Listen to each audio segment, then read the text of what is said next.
From you, bitch.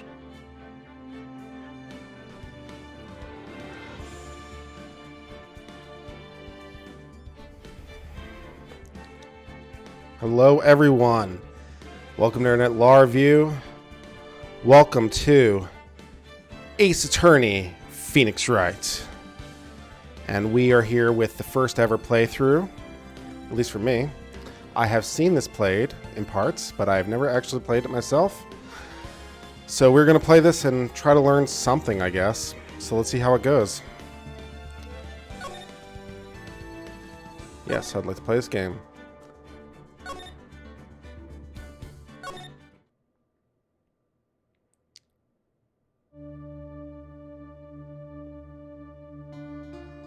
Gasp. Gasp.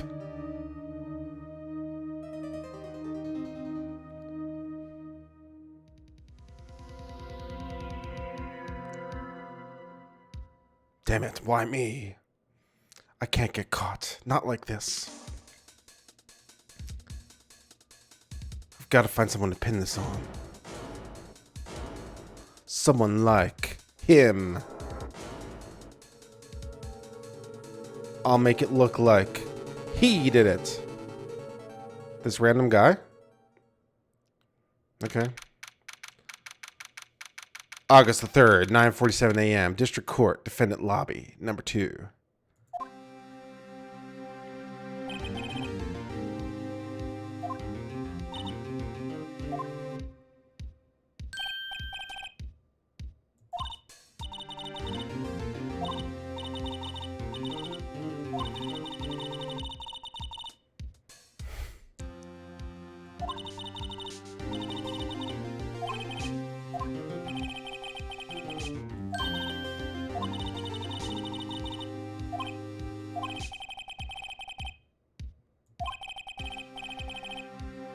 Okay.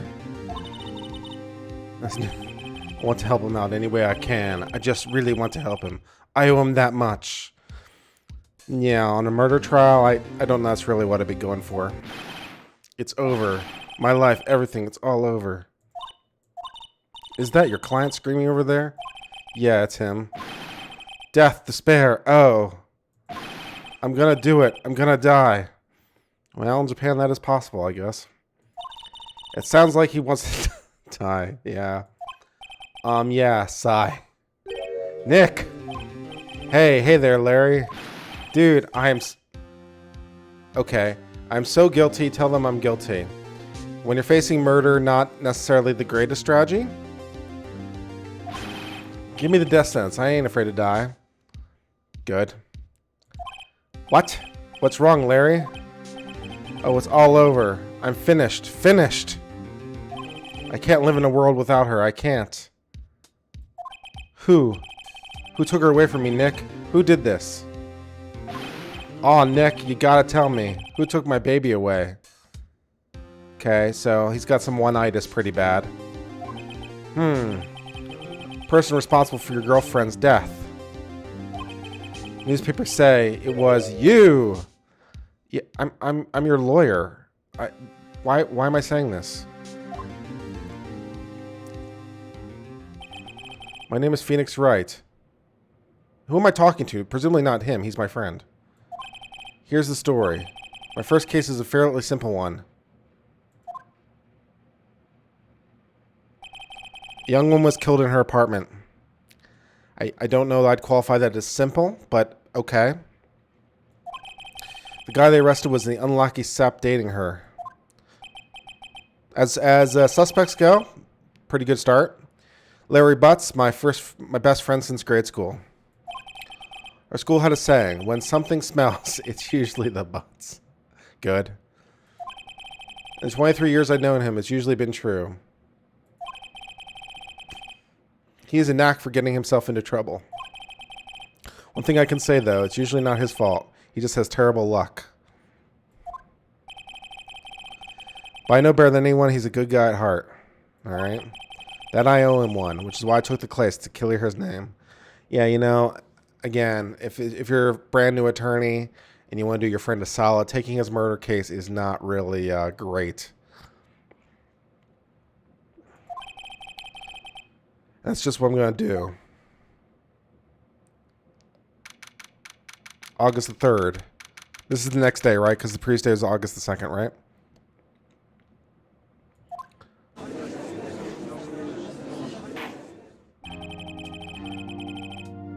Court is now in session for trial. Prosecution is ready, Your Honor. The defense is ready, Your Honor. No, you're not. You're not even close to ready for a murder trial? Okay, carry on.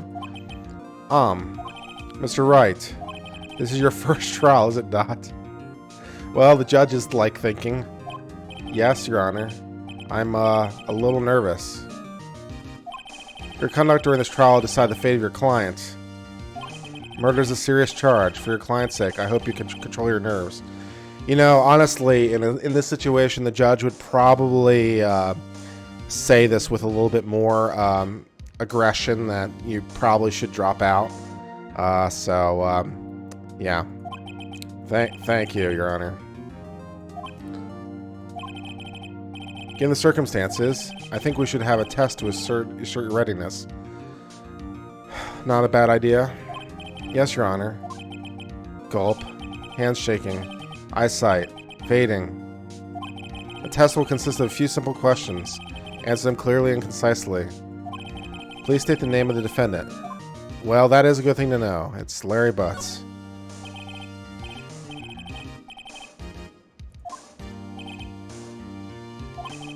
Just keep your wits about you and you'll do fine. Because I know his name? Next question. This is a murder trial. Tell me, what's the victim's name? I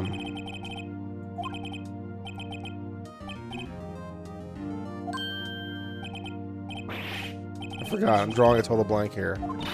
Phoenix, are you absolutely sure you're up to this? You don't even know the victim's name? Oh, the victim. Oh, of course I know the victim's name. I just forgot. Temporarily. I think I feel a migraine coming on. Yeah, I would too. Look, the victim's name is listed in the court record.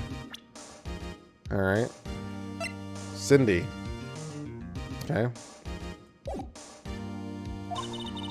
Just press tab to check it. Okay, alright. Do it for me. I'm begging you. Cindy Stone.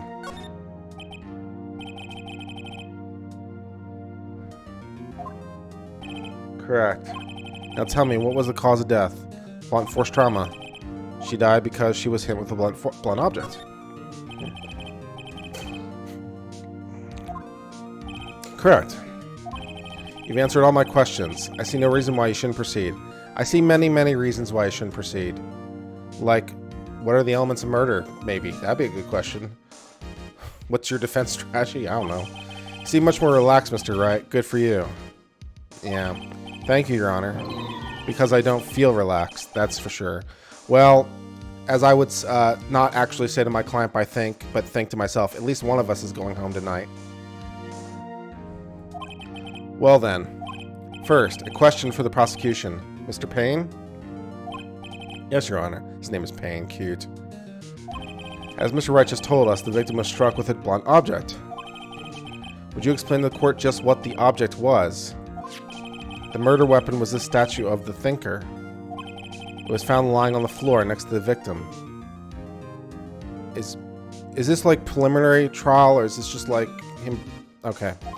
I see. The court accepts it in evidence. No, you shouldn't do that. You have to have someone who's like an expert testified as to this. You know, someone has to actually say they know that.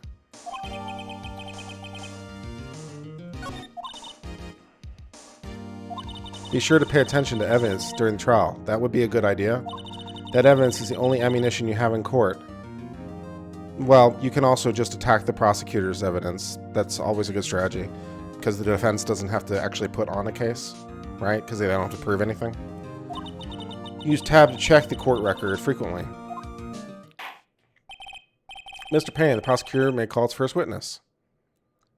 Okay, we're now calling the first witness, but we've already admitted the murder weapon into evidence. That's not how this works. The prosecution calls the defendant, Mr. Butts, to the stand. That's not legal in the United States, so I don't know what's legal in Japan, but sure, let's carry on. Chief, what do I do now? Pay attention. You don't want to miss any information that might help your client. Yes, Alexander Shin, I know it's an AMA trial, but we're still going to try to learn something of value, so I'm going to give some intelligent legal commentary, hopefully, along the way. You get a chance to respond to prosecution later, so be ready. Good. Let's just hope he doesn't say anything unfortunate. Yeah, this is why you should ideally keep your client's mouth shut. Uh-oh, Larry gets excited easily. This could be bad. Yeah. Oh, Lord. Ahem. Mr. Butts, is it not true the victim had recently dumped you? Leading question. Hey, watch it, buddy. We were great together. We were Romeo and Juliet. Cleopatra and Mark Antony. Didn't they all die? Nice. I wasn't dumped. She just wasn't taking my phone calls or seeing me, ever. Okay. What's it to you anyway? It's what we call motive. Mr. Butts, what you described is generally what we mean by dumped. Yes. In fact, she had completely abandoned you and was seeing other men. Is that a question? She had just returned from overseas with one of them the day before the murder.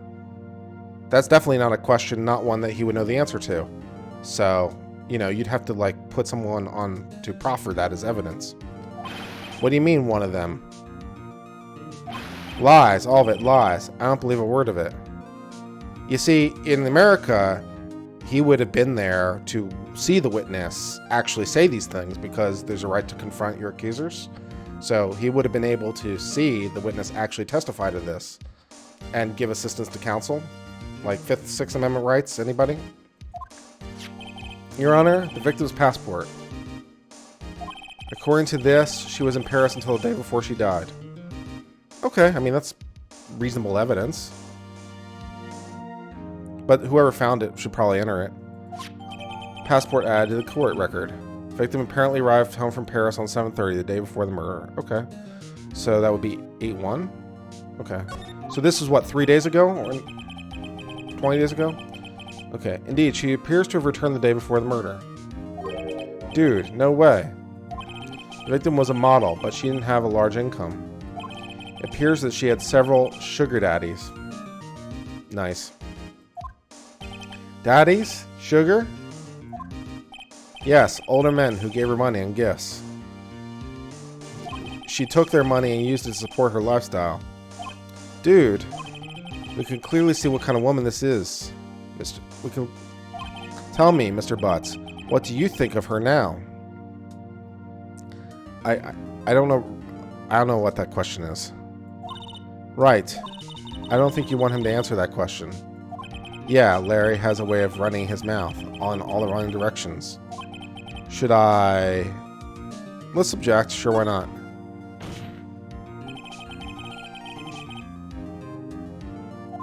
That question is irrelevant to this case. Yeah, it's also a little argumentative.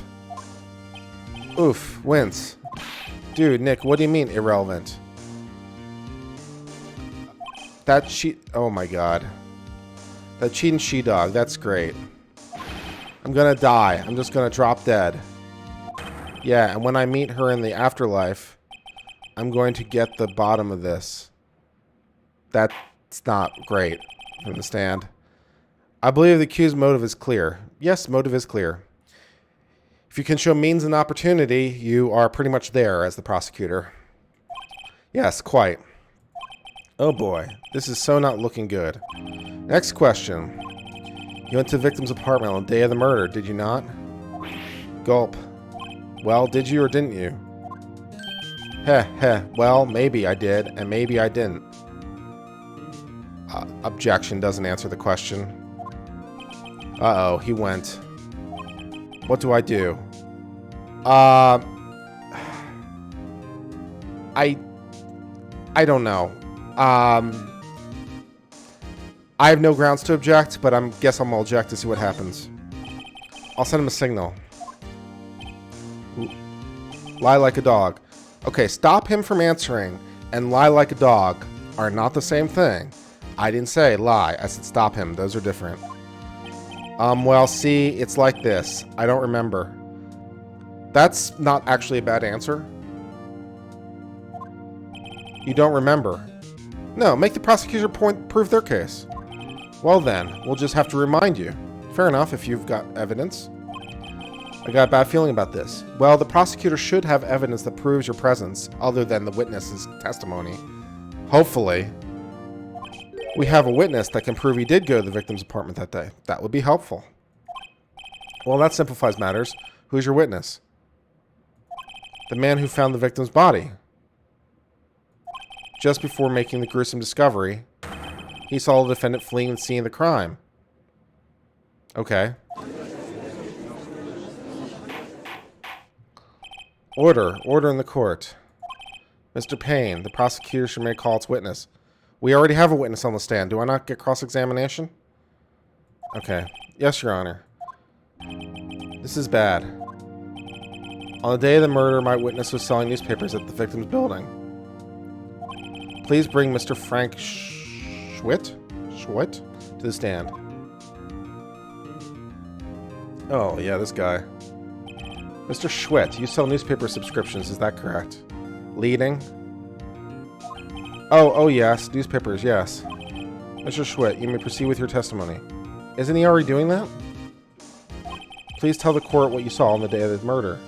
Why doesn't the prosecutor ask this question? And, incidentally, this is a good example of a not leading question.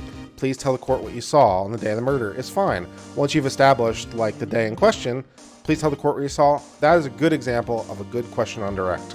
So the judge knows what they're doing, at least.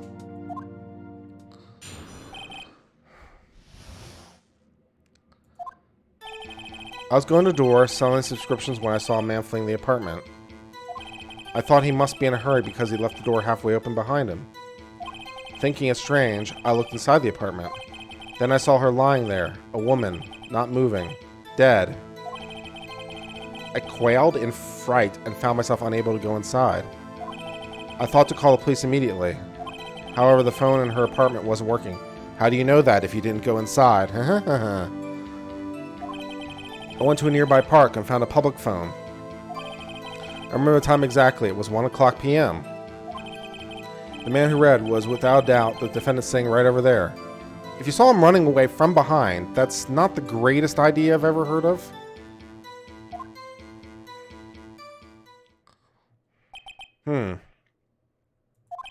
Larry, why didn't you tell the truth? Because apparently I told him to lie, even though that's not what I wanted to do. I can't defend you against testimony like that. Yes, you can. I already thought of one question. Incidentally, why wasn't the phone in the victim's apartment working? How would he know that? Even if he was in there, how would he know why it wasn't working? Your Honor, at the time of the murder, there's a blackout in the building. Does that prevent phones from working in Japan? It shouldn't, but okay. Aren't supposed phones work during a blackout? Yes, they are. Yes, Your Honor. However, some cordless phones do not function normally. That's true. The phone that Mr. Schwitt used was one of those. Okay, so the prosecutor's now admitting he went into the apartment, so contradicting his own testimony. That's good. Your Honor, I have a court record of the blackout for your perusal. Out from noon to 6. Okay, fine. Now, Mr. Wright. Yes, Your Honor. You may begin your cross-examination. Thank you. Cross-examination, Your Honor? Yes, it's where you get to ask questions in a leading format. All right, Wright. This is it. The real deal. What exactly am I supposed to do? You could ask him about how he knew the phone wasn't working, having not entered the apartment. That'd be good to start. Why, you exposed the lies in the testimony the witness just gave. Lies? What? He was lying? Well, yeah. Your client is innocent, right? Then the witness must have been lying in his testimony. Well, not strictly speaking, but whatever. Or is it your client really guilty? How do I prove he's not? Okay. You hold the key. It's in the evidence. Compare the testimony to the evidence. There's bound to be a contradiction in there. There is. First, find the contradiction and the record's testimony. Okay. Then, once you found the contradiction, present it. Rub the witness' face. Good idea. Okay. Open the court record with tab, then point out the contradiction. Okay.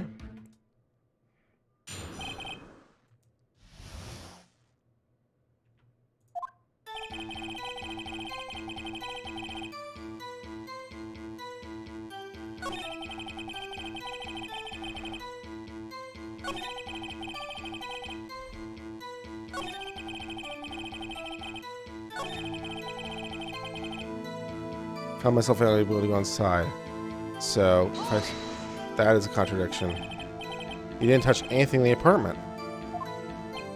Yes. I meant no, nothing.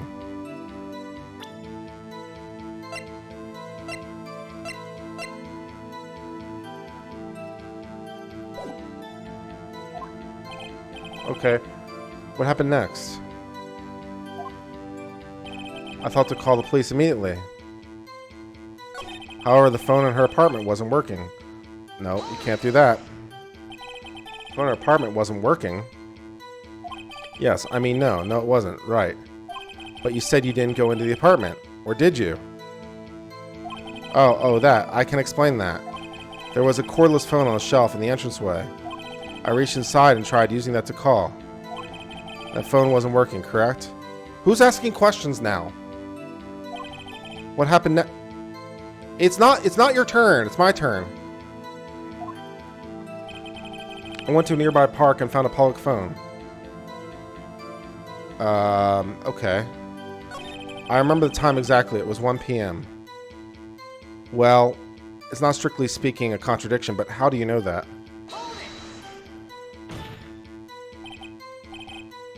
1 p.m., are you certain? Yes, absolutely. He seems reasonably confident. How did you know that would be a good question to ask. 1 p.m.? Right. Doesn't that seem strange to you? Present some evidence to contradict him.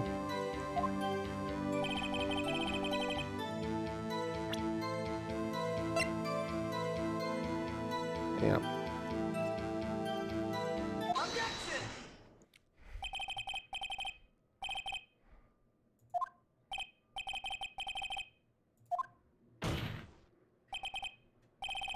Find that hard to believe. Your statement directly contradicts the autopsy. The autopsy notes the time of death sometime after 4. Ooh. There was no body to find at 1 p.m. How do you explain this 3-hour gap? You probably shouldn't ask that question because it gives an opportunity. It's like the question too much. You don't want to give it an opportunity to explain. You shouldn't ask that question. Oh, that. Oh, This is trivial. The witness merely forgot the time. No, it's kind of important. After his testimony, I find that hard to believe. Mr. Schwitz, why were you so certain that you found the body at 1 p.m.? It's a good question. Gee, that's a really good question. Yes, it is. Great job, right? Way to put him on the spot. That's all you have to do, point out contradictions. Pretty much nothing he says is believable anymore. But I guess we're carrying on. Lies always beget more lies. Yeah. See through one and their whole story falls apart. Why isn't she doing the questioning? I remember now. Would you care to give your testimony again? Okay.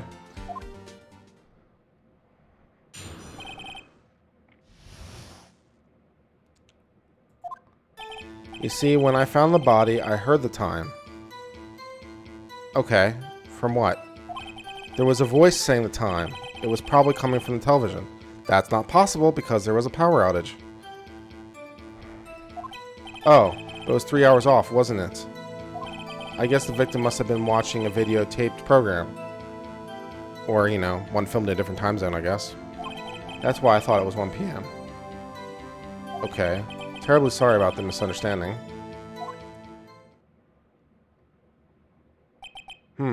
I see. You heard a voice saying the time on a taped program. Mr. Wright, you may cross-examine the witness. Yeah? Right. You know what to do. I do know what to do. I've got this one.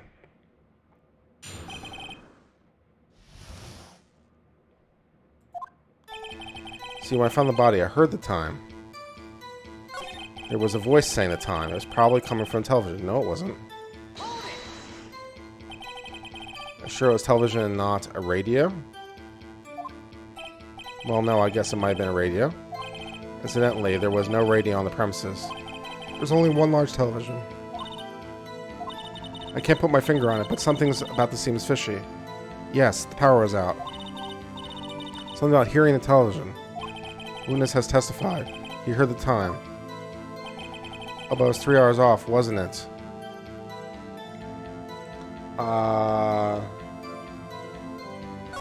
I guess the victim must have been watching a video of a tape program. Impossible. A video. Yes, that would explain why the time was wrong. True, true. Right. Problem lies somewhere else. I know what the problem is.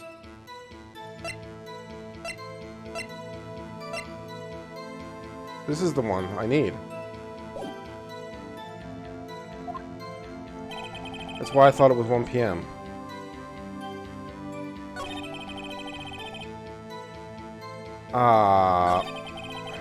So now I have to find out which line to is the contradiction.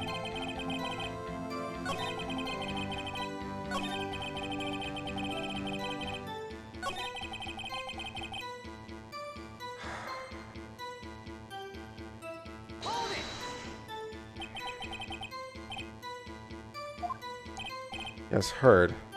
All I saw was the body lying there. I didn't think to look at anything else. At least on my watch. That's reasonable, actually. No, it's not really that strange. So you're saying you heard something, but if you were so shocked by the body, you wouldn't have heard anything at all. That doesn't follow. The witness said he actually heard the time. It's ludicrous to suggest he wouldn't hear anything. I agree. I have to agree with the prosecution. Continue the testimony. It can't be the television. The power was out.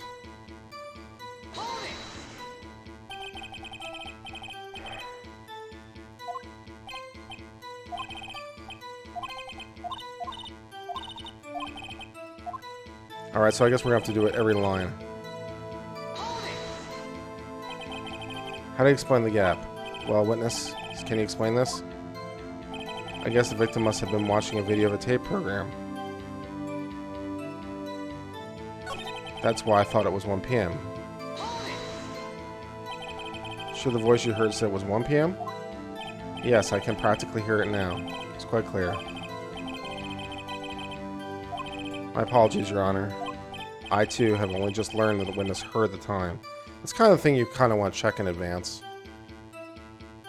Yeah, I'm trying to present the contradictory evidence on the line that doesn't make sense. I thought I was already doing that. Oh, I'm really sorry. I only remember it just now. Terribly sorry about the misunderstanding.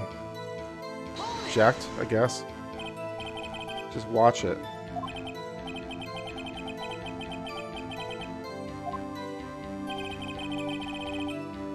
I can't find the line that contradicts.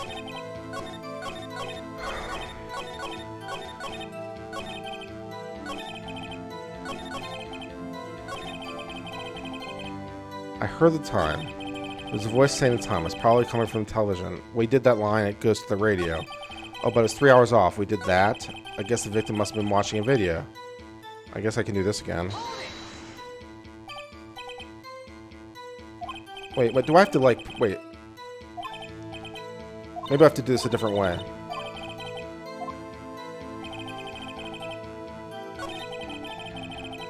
Let's see if I do this. Oh, I see. I have to actually present the evidence. Huh, I see. Hold it right there. Prosecution has said there was a blackout at the time of the discovery. And this record proves it. Yay, victory! You couldn't have heard a television or a video. Gah!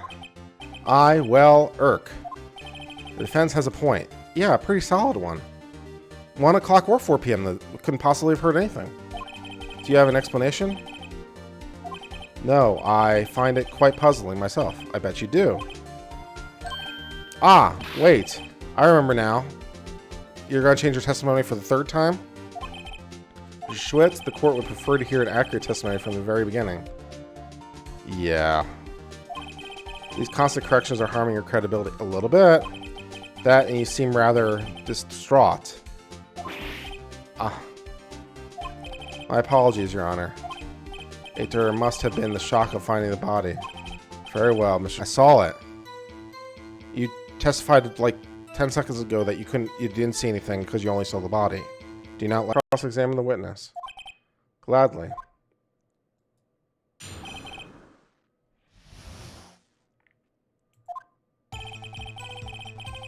Alright, so let's see what I got in terms of evidence to present.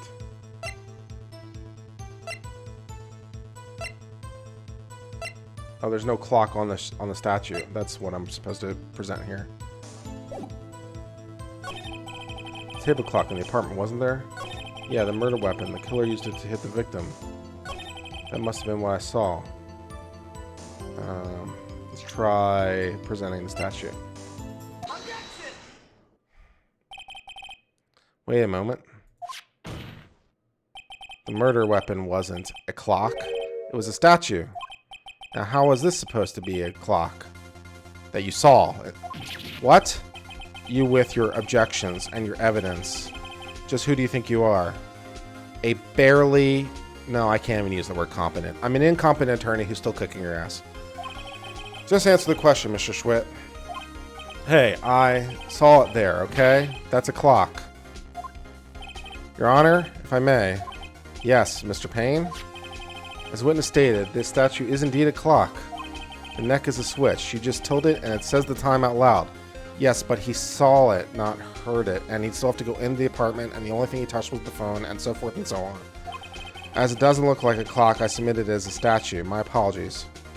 This is the kind of detail you want to get right when you're submitting evidence, incidentally. I see. So the murder weapon was a table clock, after all. Well, Mr. Wright, it appears that witness testimony was correct. No, it isn't. Do you have any problems with this? Yes, many problems. Your Honor, there is a gaping hole in the witness's testimony. The only way he could have known the weapon was a clock is to hold it in his hand. Yet the witness testified that he never entered the apartment. Right? Clearly a contradiction. Indeed. The witness knew it was a clock because he went into the apartment.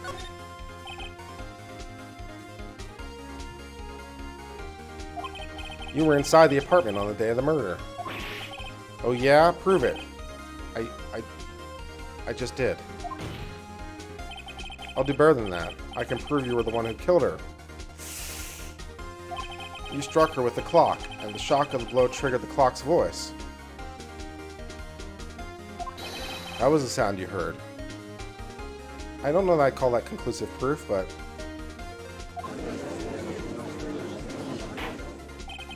Order in the court. Intriguing. Please continue, Mr. Wright. Yes, Your Honor. Mr. Schwitt, the sound must have left quite an impression on you. Understandable, since the murder weapon spoke just as you hit the victim. That voice burned into your mind.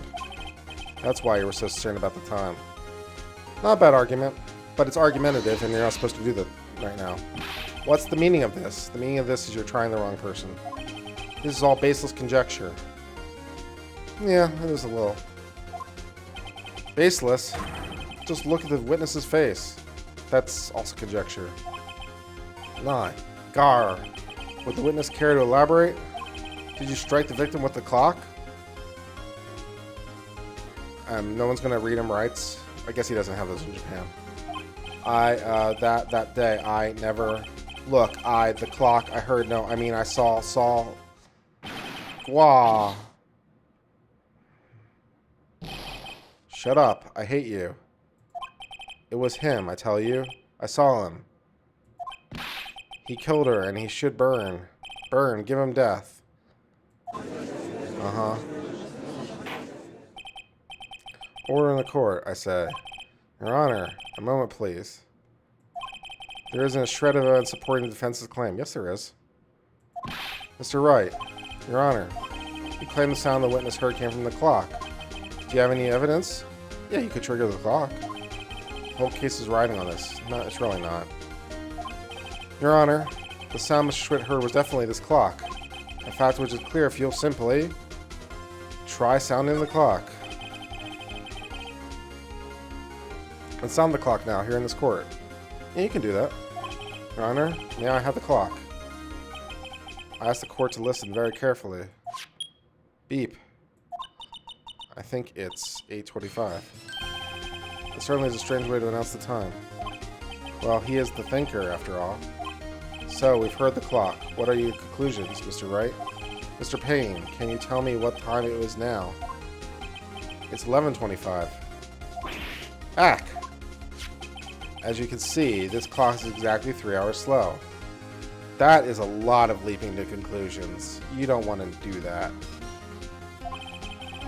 Precisely the discrepancy between what Mr. Schwitt heard and the actual time of death. So, Mr. Schwitt, try talking your way out of this one. Ha! Ha! You forgot one thing. While it may seem like that clock is running 3 hours slow, it proves nothing. I know it was running 3 hours slow on the day of the murder. Because it's a clock. And never mind. If you can't prove that, you don't have the case. He's right. How am I going to prove that? Well, I can prove it because the clock was taken into custody after the murder, and so it hasn't been modified, and so therefore whatever it is now is same as it was then. Yeah. Damn it. I was so close. Chain of custody rules, man. Chain of custody rules. Mr. Wright, seeing as you lack this critical evidence to support your conclusion. Oh, I don't. Yes, Your Honor. This means I cannot let you indict the witness. Well, you can't let me indict the witness in any case because I'm a defense lawyer. Unfortunately, this ends the cross-examination of Mr. Frank Schwat. I come all the way down here to testify and look what happens. They treat me like a criminal. A criminal. Your lawyers are all slime. Grr. I almost had him. Yeah. I don't do criminal law and yeah, no. I failed you. There's nothing I can do. Not so fast, Mr. Schwitt. Yeah, I mean, Chief. Listen up, Wright. Don't throw this one away. Not like this. Think. Chief, it's over. I can't prove the clock was slow the day of the murder. Yes, you can. Nobody can prove that. Yes, you can. Well, yes. But that doesn't mean you can't still win. Try thinking out of the box. Don't waste time down the facts. Assume the clock was 3 hours slow and think it through. Ask yourself, why was the clock 3 hours slow? Well, because it was set somewhere 3 time zones away, presumably. Figure out the reason and you'll have your proof. Right, Mr. Wright? Can you think of a reason as to why the clock would be 3 hours slow? Sure. Maybe I can prove it. You must have evidence somewhere that can prove it, right? Fine, then let them have it. Well, Mr. Wright, you say the clock was already running slow on the day of the murder. Have you found evidence to support this claim? Of course. There's a piece of evidence in the court record that can prove my claim. Ha! Tough words. Let's see you pull this one off. Let's see this evidence that proves why the clock was running slow.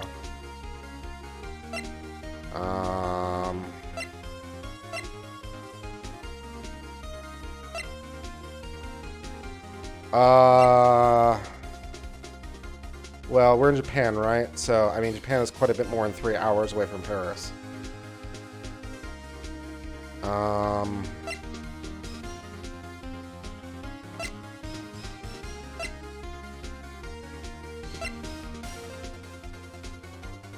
I guess I'm gonna go with the passport.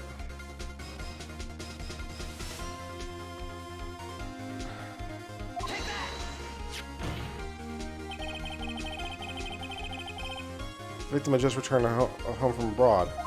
As we all know, the time difference between here and Paris is 9 hours. 3 hours the other way. When it's 4 p.m. here, it's 1 a.m. the next day there. Oh, that makes sense. The clock wasn't 3 hours slow, it was 9 hours fast. Okay, that makes sense. The victim hadn't reset her clock since returning home. That's why the time you heard when you struck her dead in her apartment was wrong. Proof enough for you, Mr. Schwitt? Or should I say, Mr. Did It? Nye.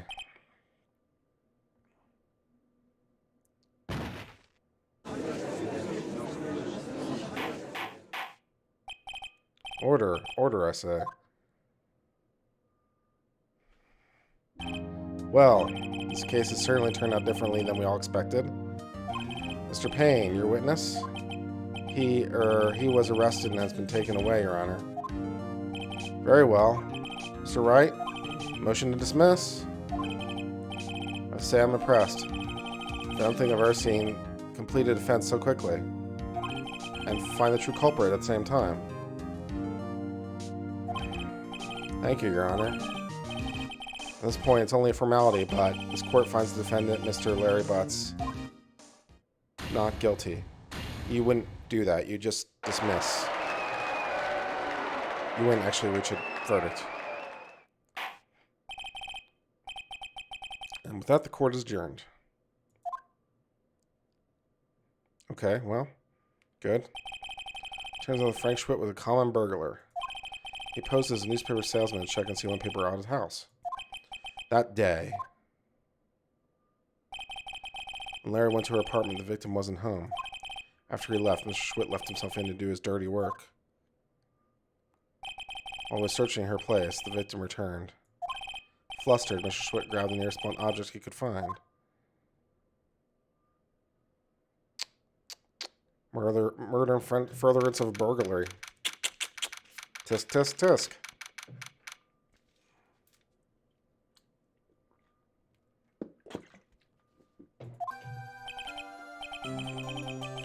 Still can't believe we won. Neither can I. Right. Good job in there. Congratulations. Thanks, Chief. I owe it all to you. Not all. You fought your own battles. It's been a while since I've seen a trial end on such a satisfying note. Yeah. I've never seen the Chief looking this happy. Well, her brand new protege lawyer just managed to win a murder case, so... She's this glad. Imagine how Larry must feel. My life is over. Larry, you're supposed to be happy. What's wrong now? Aw, Nick. Don't worry about me. I'll be dead and gone soon. Encouraging. Larry, you're innocent. The case is closed. But my Cindy Wendy's gone, man. Gone forever. Larry, she was a... Nah, never mind. Yeah, I don't know if that's a good strategy or not. Congratulations, Harry. Who's Harry? Oh, Harry? Yes, you. I can practically hear an arrow. Harry Butts innocent. Heh, thanks. I really owe you one. Won't forget this, ever. Let's celebrate. Dinner, movie, my treat. Oh no, I couldn't. Oh, yes I can. Hey, I was the only one who got you off the hook. Oh, hey. Now the real question is, while he's out to dinner with me, can I also bill him for that time? These are the real questions lawyers want to know the answer to. Here, take this. It's a present. A present? For me? It would still be in police custody, because it's still evidence in the trial that still has to happen. So it wouldn't have been returned, and even if it was, it had been returned to her next of kin because it was her property, not his. Wait, wasn't this the evidence that... Actually, I made this clock for her. I made one for her and one for me. Oh, okay. Really? You made this. Well, thank you. I'll keep it as a memento. Yo, Nick. Can you believe it? I was so into that chick. I could tell. And she was just playing me for a fool. Does it make you want to cry? Yeah, a little bit. Larry. Are you so sure? Squeeze me? I think she thought quite a lot of you in her own way. That's not encouraging. No, you don't gotta sympathize with me. It's okay. Oh, I'm not just sympathizing, really. Isn't that right, Mr. Wright? Don't you have something to show your friend? Something that proves how she felt about him? Oh, yeah, right. What the heck is she talking about? Good question.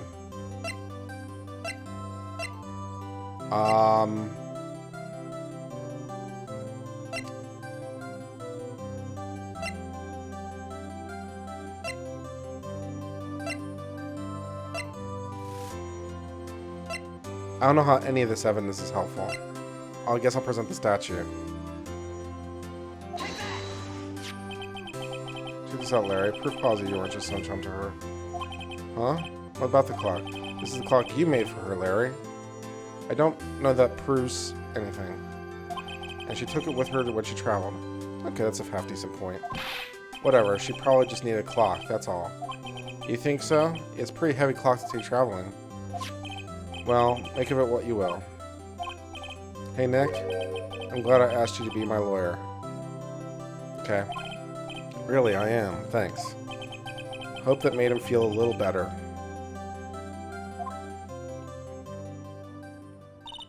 Right? I hope you see the importance of evidence now. Yes. Also, hopefully you realize things change depending on how you look at them. Sure. People, too. We never really know if our clients are guilty or innocent. That's a very fair point, and defense lawyers should do well to keep that in mind. All we can do is believe in them.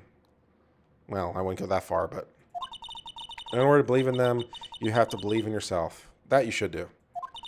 Right? Listen, learn, grow strong. Never let go of what you believe in. Never. Well, I think our work here is done. Shall we be off? I guess so. Say, how about dinner on me?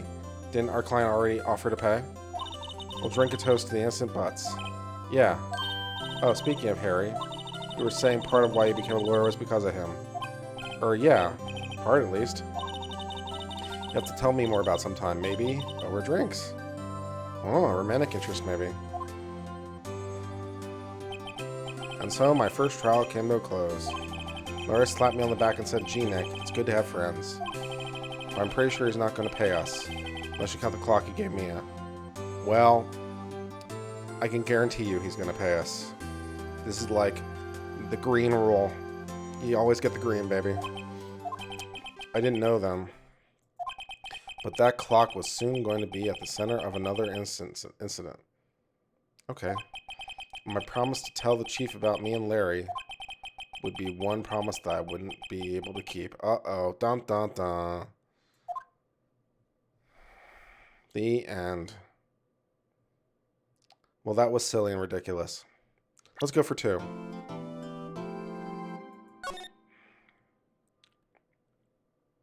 Yes, I'd like to save my content.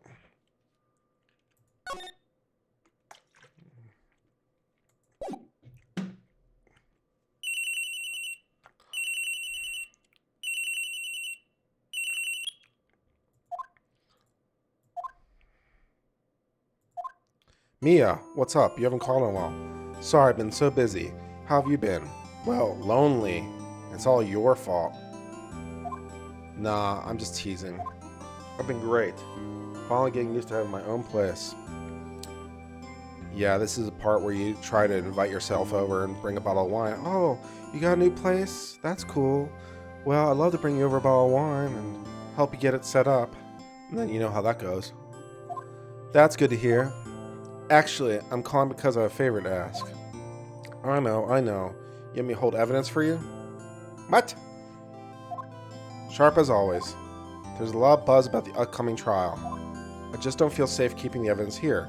Well, you know, lawyers have evidence lockers for exactly this reason. I gotcha. So what is it this time? It's a clock. A clock. Yeah, it's made to look like that statue, the thinker, and tells you the time. I thought you might like it. You always like toys. Hey, I'm not a little girl anymore, sis. Now, you know I'm not only teasing. Oh, so she's talking to her sister? I should probably tell you. The clock isn't talking right now. Huh? It's not working? That's lame. I had to take the clockwork out. Sorry. Okay. I'll put some papers inside instead. Papers? Is that the evidence then? Well, there's a possibility that might turn out that way, yes. This is not how you should deal with evidence on any level. Can you come by the office tonight, say 9 p.m. to pick it up? I'll be at a pretrial meeting until then. Okay, sis, but I expect dinner.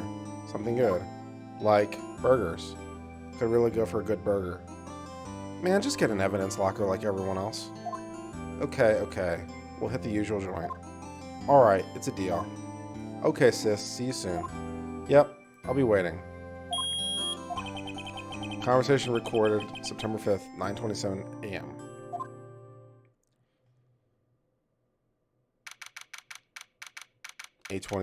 So 10 hours later, or 12 hours later.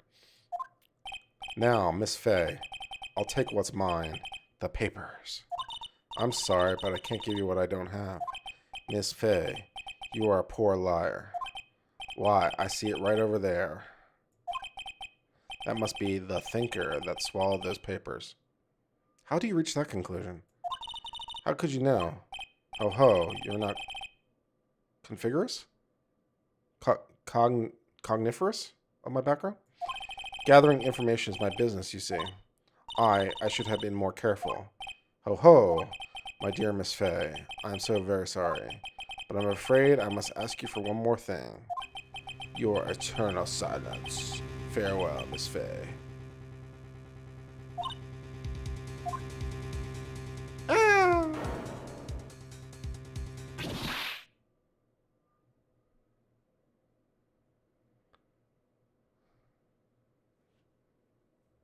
Red, white, blue. These are the countries of the United States flag. Colors. All right. September the 5th, 9:08 p.m.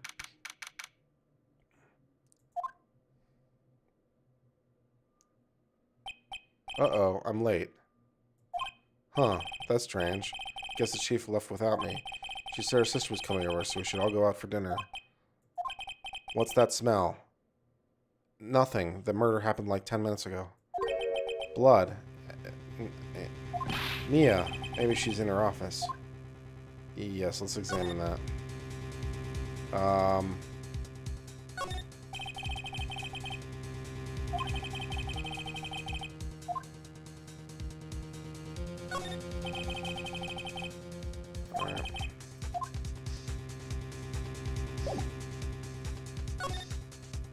Let's move to the office. That smell. Blood. Sob. Sis. Someone's there. Chief? Chief? Chief? Chief spit it.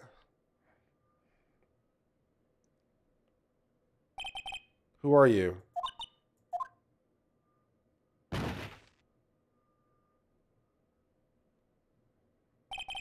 Strange girl dropped out cold. I left her lying on the office sofa.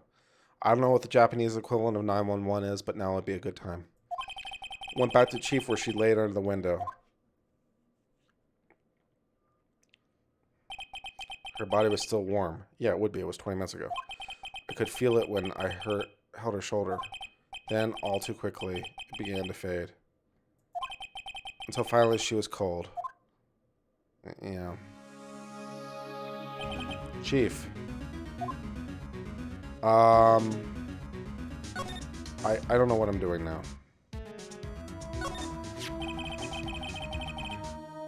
Some shards of glass on the floor.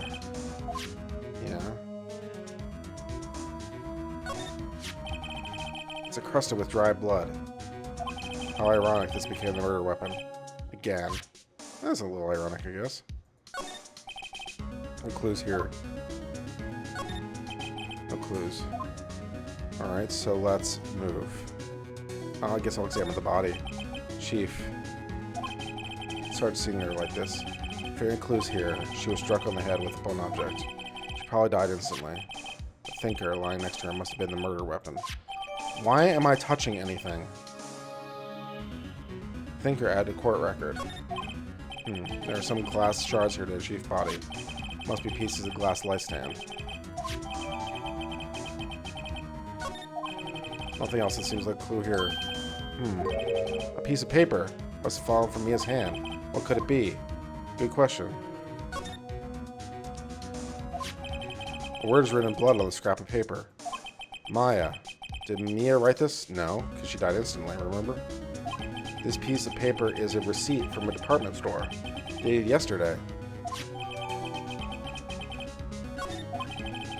Things enough stooping around. I better call the police. Yeah, you should know that.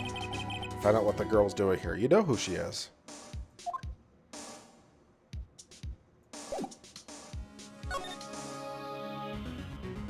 Alright, so how do I call the police now?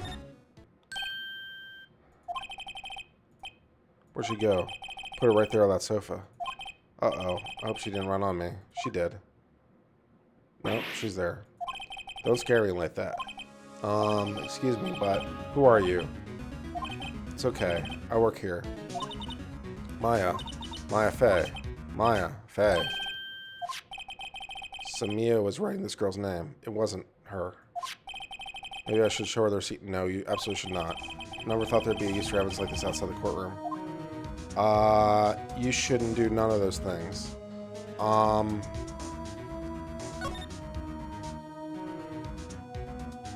need a phone. Move. Oh, there's a phone. There's a phone in the office. Let's see if I can call. Okay. Right. I better call the police. Yes. That's funny. A few of the screws with their key were missing. Looks like someone was halfway through taking it apart. Police? Please, come quick. What was that? Someone screaming from outside the window. She's staring right at me. She's holding a phone in her hand. Well, I would call the police anyway. Burn it. What?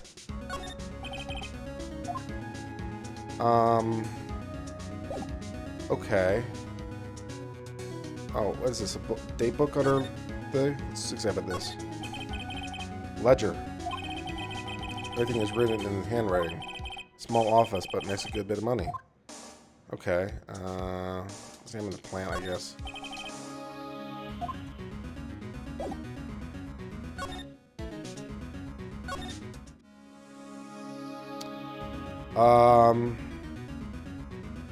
Talk, I guess. What happened? I don't want to disturb her, but I have to know. Excuse me. Can I tell me what happened? I came in, the room was dark. And sis, so she was already dead. So, you're the chief's sister. I'm your younger sister. You knew that already. And you were here visiting? You know this. You were going out to dinner. You stated that when you walked in the door. Yes, she said she wanted to meet me to keep some evidence for her. Evidence? Yes, it was that clock. It was the thinker.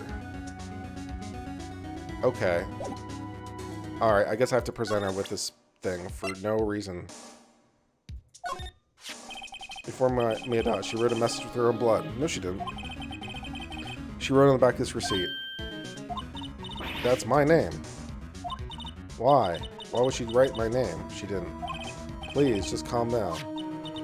Why would she just write my name? Uh-oh. Now I've done it. Yeah, you shouldn't have presented her that. There's no reason to do that. The police. Sounds like they're coming this way. Yeah. Freeze, police. Alright, I'm Detective Dick Gumshoe, see? Okay. Gumshoe, what an odd name. We received a report from the building across the way, see? Oh my god, is he doing this really? Got a person saying they saw a murder. It must have been that woman I saw. A reasonable conclusion. Anyway, I don't want either of you moving 1 inch, okay? Great, just great. Maya, wait, she wouldn't have. Nah. Whoa. Excuse me. Eek. Is where Maya here mean anything to you? That's my name.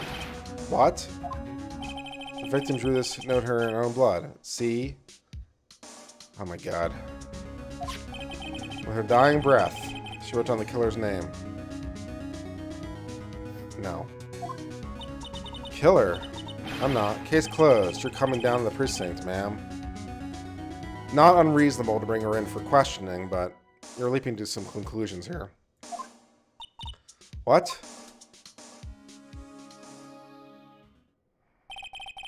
Maya's younger sister, Maya, was arrested on the spot. You don't have to arrest her. Just bring her in for questioning.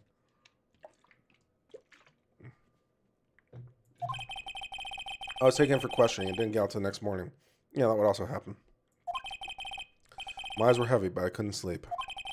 I sat around waiting for visiting hours to begin at the detention center. I had to talk to Maya as soon as possible.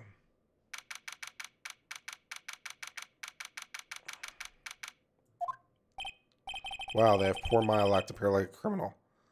Yes, almost exactly like a criminal.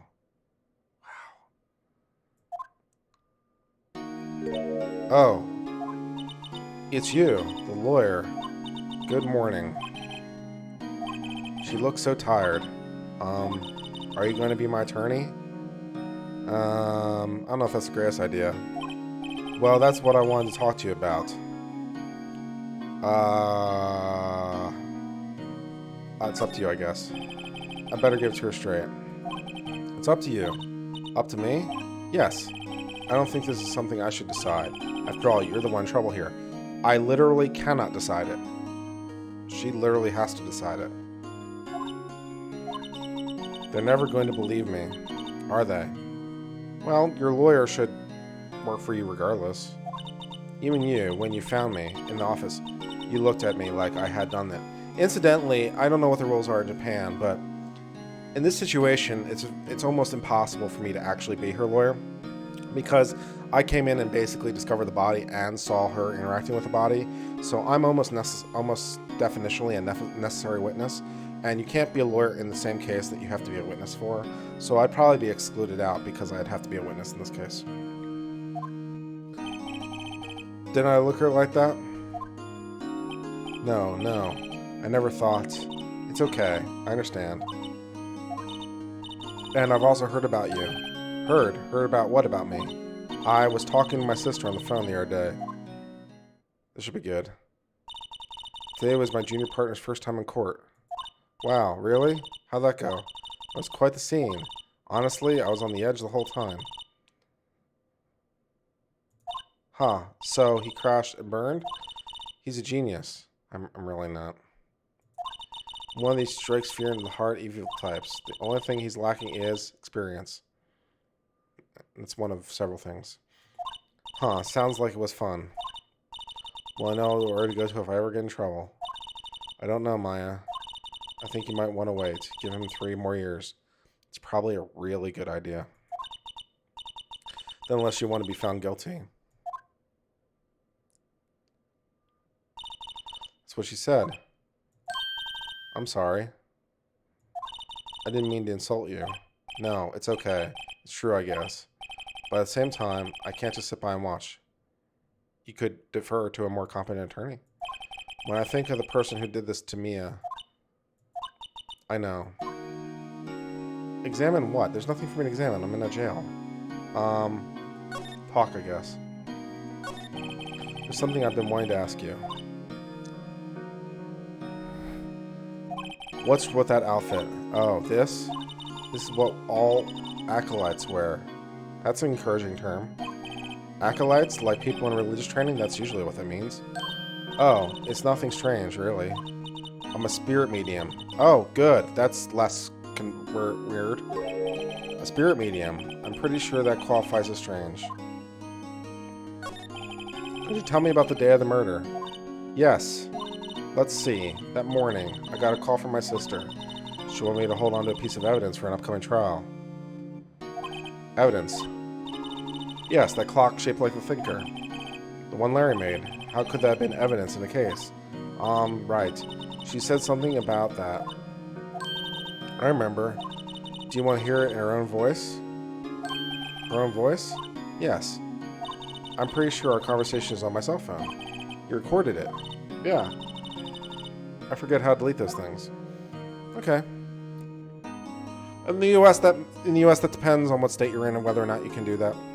whether you need one party or two-party consent. So, you say you have a conversation with your sister on your cell phone. Let's hear it. Right. Oh. I just remembered that detective took my cell phone. Of course they did. Sorry. Oh, right. Of course. Next time I see Detective Gumshoe, I'll ask him for it.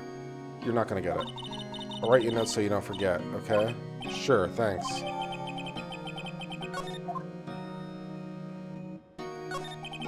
So you're an acolyte, or medium in training. That's right. The Fae family, especially the women, have always been very sensitive to the spirit world. Okay. Wait a second, you said the Fae family. So Mia was into this stuff too? Of course. She left the mountain to follow her career, she said. Good. Her powers were first class too. Not that first class, she got murdered. I had no idea. Wait. What? So you're a real honest-to-goodness spirit medium? With ESP and all that? Yes, in training. How do you train for that? Well, can't you contact me as spirit then? We can just ask her who killed her. I'm sorry. I'm still in training. I couldn't do something on that level.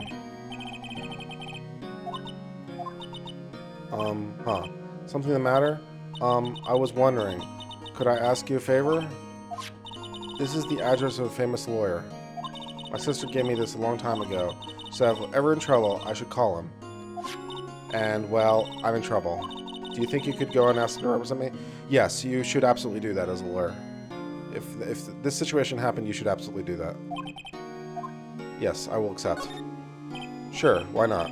I'll go ask. Thank you so much. I have no one else to turn to. Say, what about your parents? I see. Don't worry, leave it to me. Thank you. Trial's tomorrow. Wow. Wow. So, like, she was arrested. The murder happened 2 days ago. She was arrested that night. Is this the next day? And then the trial's tomorrow? I mean, the Japanese legal system moves like a ball. Tomorrow? Tomorrow. In the US, you'd be lucky to be, like, arraigned that fast. What if this guy refuses? They told me that if I don't find one, the state will pick an attorney to defend me.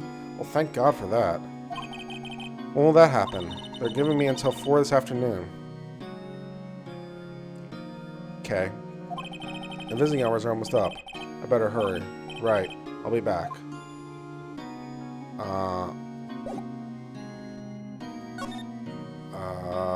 Where am I going? I'll get Grossberg legal offices?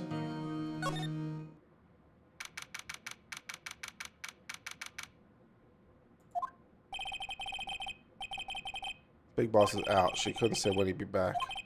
Must be hard to keep track of everything when you're a famous lawyer. Not to mention run an office like this. I guess I'll just have to come back later. I don't know what I'm examining, but I guess I'm examining something. A table for clients. Elegant ebony and layers made of solid gold. Got money to burn. What's been polished to deep luster? Examine the painting, I guess.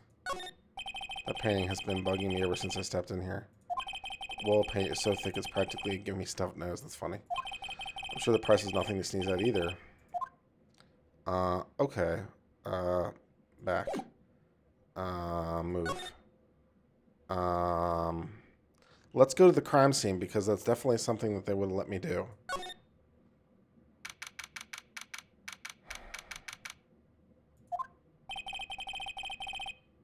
Yeah. They're all busy searching for clues. Yeah, they're busy searching for clues for a trial that's going to start tomorrow. Does anyone see a problem with this? Hey, you there. This is a crime scene, pal. No trespassing. Yeah, normally they put, like, big yellow tape on the front. I'm sorry. Don't I know you from somewhere? Wait, you're that Butts guy. No. No. Phoenix Wright. Ah, guess I got the wrong name, Mr. Wright. Sorry about that. That Butts guy, he was a killer. You're no killer, right? He was proven innocent. Right. And you were Detective Gumshoe. Gumshoe, wasn't it? Dick Gumshoe? Right. At your service. Hang on. That's Detective Gumshoe to you, pal. Anyway, get the name right. And don't go calling me Dick. Hey, Dick, get over here. Yes, sir. Be right there. Ahem. You're her lawyer, right, pal? I'm in this weird quasi-state at the moment, but sure. If you got business here, you better do it quick. He thinks I'm Maya's lawyer. I guess talk to him, see what I can extract. About Miss Faye, did you do an autopsy? Since yesterday? Probably not. You want to know the results? Now don't you look at me like that, pal. It's no use. She might have been your boss, but that doesn't mean you get any special treatment. Very fair. Alright. You can see the report. That's all. Okay. Death is instantaneous. We know that's going to come up later, right? About Maya. Yeah, I'm looking forward to the trial. Okay. Sorry, pal, but this is one trial you aren't going to win. Yes, I am. You have no evidence at all. Why do you say that? The city's prosecutor put Edgeworth on the prosecution. Edgeworth? I'm sure you know what that means, you being a lawyer and all. Husker Edgeworth. That's right, pal. Miles Edgeworth. Wait, you know him, don't you?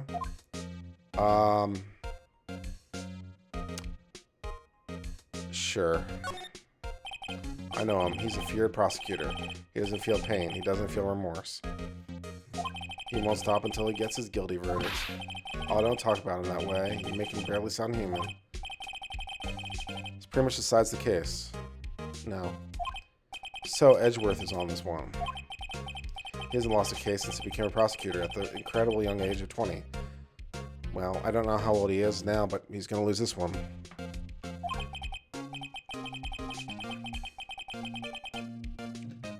Doesn't Japan have like an insanely high conviction rate, like in the 90s? Anyways, of course there are rumors of back alley deals and forged evidence. All I know for sure is that Edgeworth hates crime with an almost abnormal passion. I never imagined I'd be facing him so soon. Okay. I'll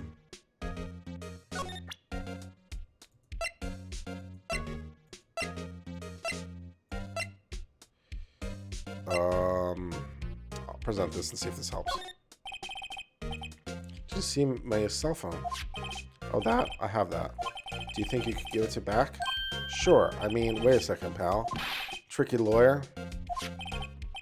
He's on to me. Do I tell him straight or do I tell him not so straight? I don't know. As a lawyer in the universe, I don't know what's on the recording.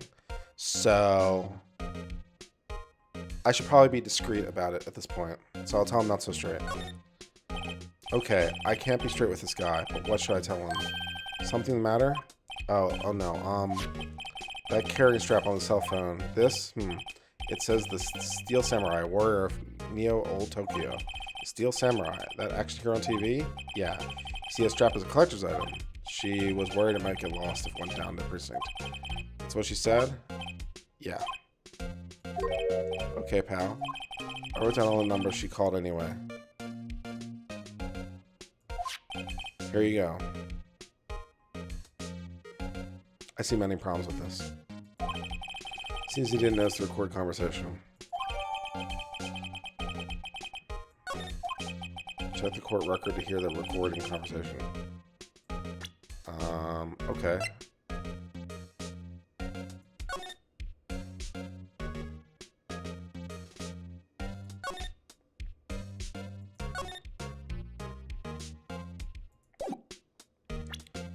Okay.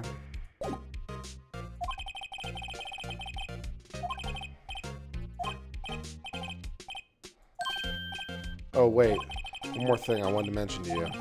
I don't suppose you're planning on talking to that witness. What witness? Anyway, you better not. As a defense lawyer, I have every right to. No influencing the witnesses with your lawyerly ways, pals. I have a right to question the witness. Come to think of it, I had completely forgotten about her. The witness. Yeah, it's April May. April May. That's nice. Sorry about this. But I can't tell you anything about her. Well, you just told me her name. So you sent her home already then. Aha, you're trying your lawyerly tricks on me. She's not going to go outside her room until the trial. So she's still in the hotel. I guess I should know better than try to get a detective to leak information. You got that right, pal. You get a list of all his witnesses. You get to talk to all his witnesses. He's not allowed any surprises. Time to pay a visit to Miss May. Okay, let's move to that.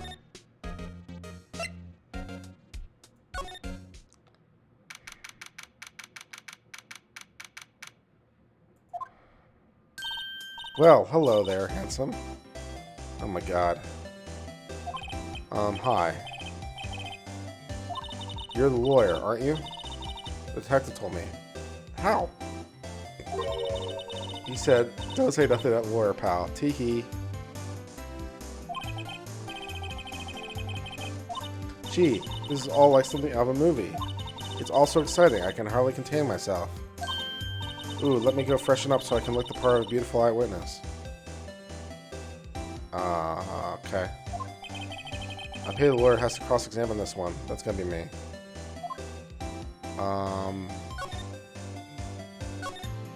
There's a screwdriver stuck in this drawer. Interesting. Wonder what's inside. Let's take a look. Hey. What are you doing? No touching. Ooh, bad boy. Oh dear. You really shouldn't pry around other people's rooms now. You wouldn't want to make me upset, would you? Upset? I thought she was going to explode for a second there. Wonder what could be inside the drawer. I'm guessing screws for the phone or the papers. I guess we'll talk. Do you think you could tell me something? I need you to describe what you observed. That'd be helpful. Observe. Incident. You sound just like a lawyer in the movies. Or a person with a half-decent education. I like a man with a big vocabulary. Well, I only use the most sesquipedalian words. Better not encourage her. You know the things that happen the other day? The bad thing? What did you see when it happened? I suppose you could tell me about it, pretty please? Let me see. Well, dream on. If you want to know, you'll just have to come to court tomorrow, Mr. Lawyer. Oh boy. Could you just... Who exactly are you? Aren't you hitting on me? I'm really not. No. Hey, I'm just doing my job here. Teehee, you know, you're cute when you blush. She's an idiot. Believe me, this is the first time in my life I've blushed this much. Hee. Right, can you just tell me what it is you do? Well, no. Teehee, you had your little hopes up, didn't you? Okay. Oh boy. This room.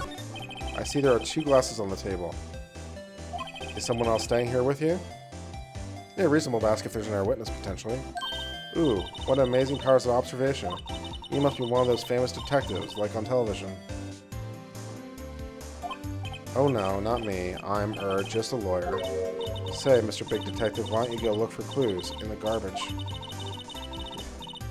Miss May doesn't like nosy little lawyers. Okay. Oh boy.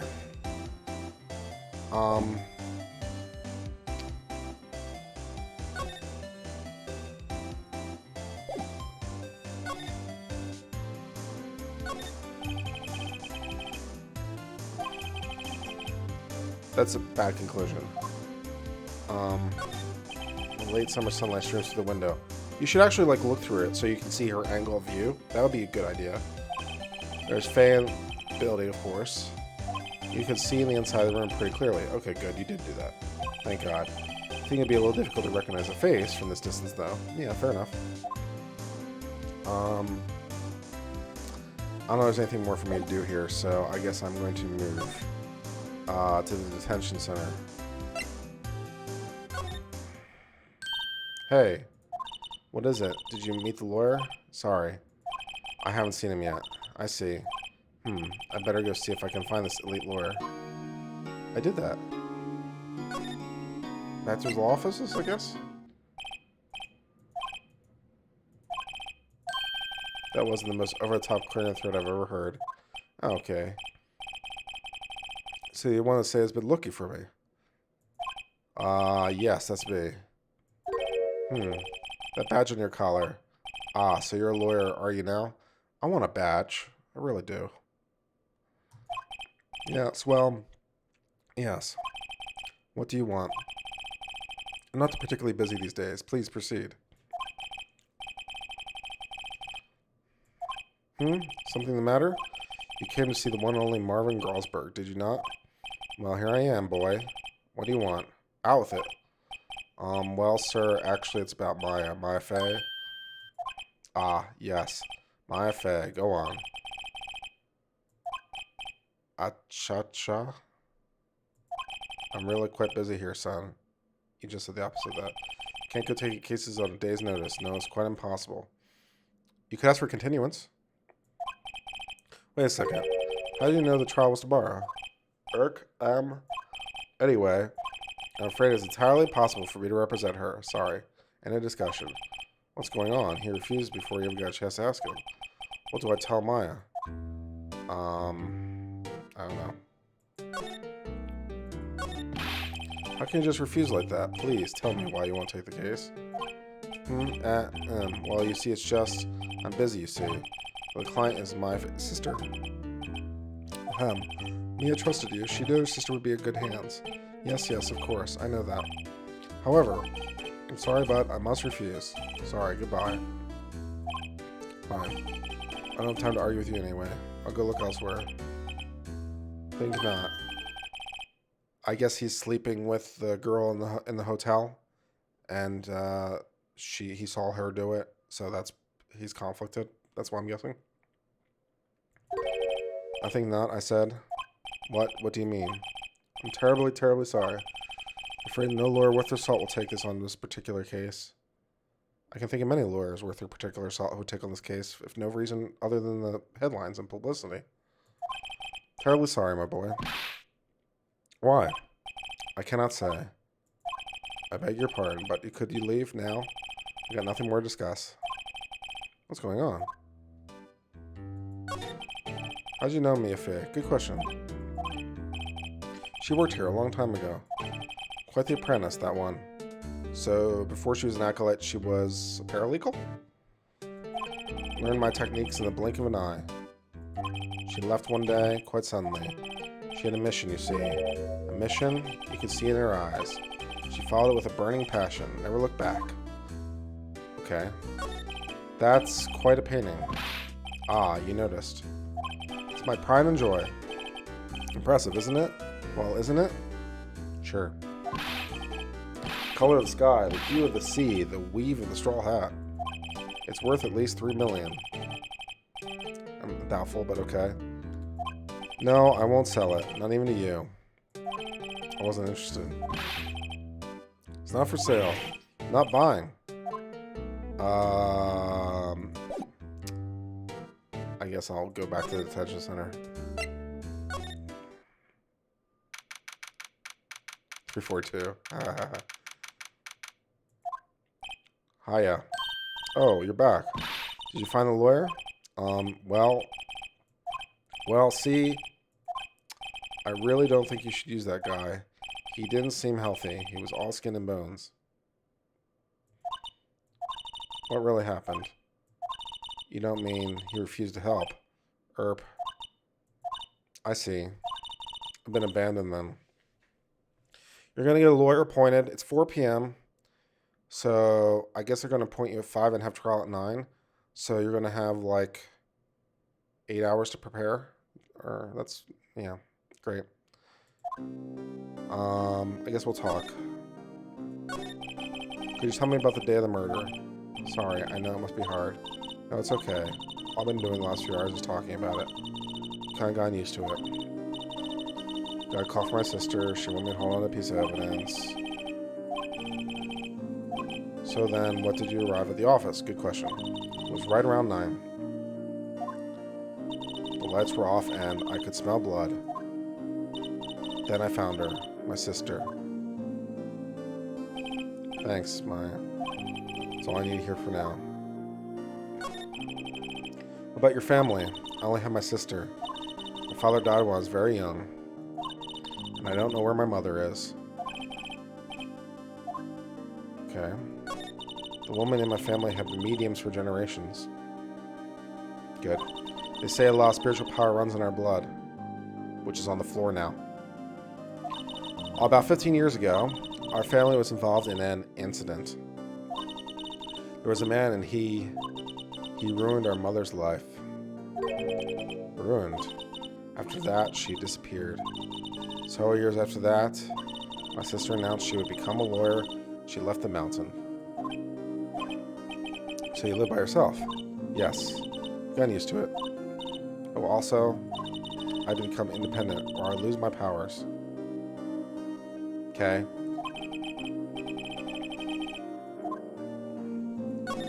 So, who was this man who ruined your mother?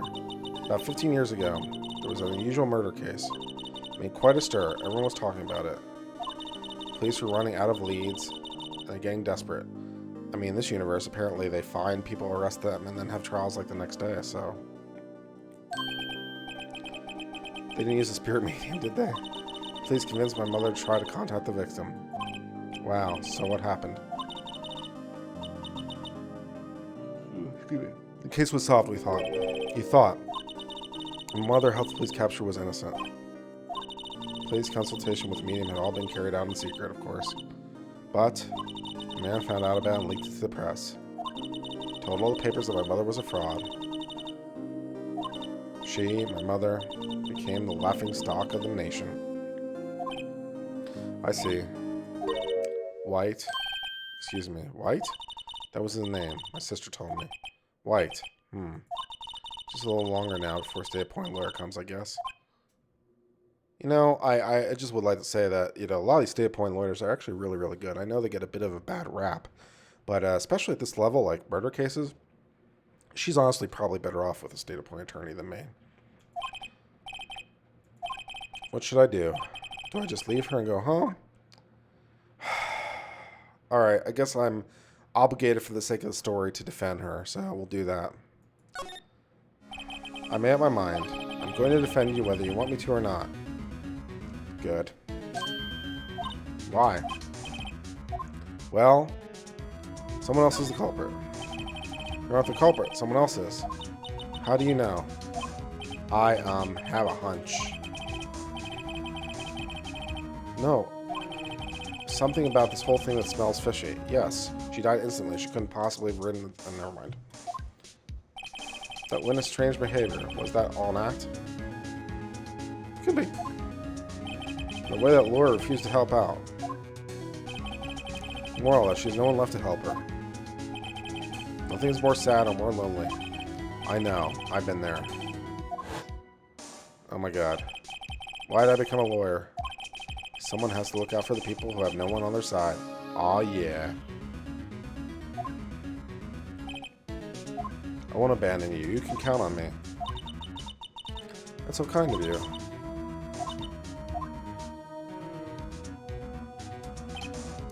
Well, let's fight this one out and get you out of here. Right, thank you. One last question. You are innocent, right? Ooh. Yes! I trust you. You trust me too, okay? It's a deal. So what next? Also, why is there a police officer in the room while I'm having a conversation with my client? That's not supposed to happen. There's something that's been bugging me. Just what was inside that strange woman's drawer.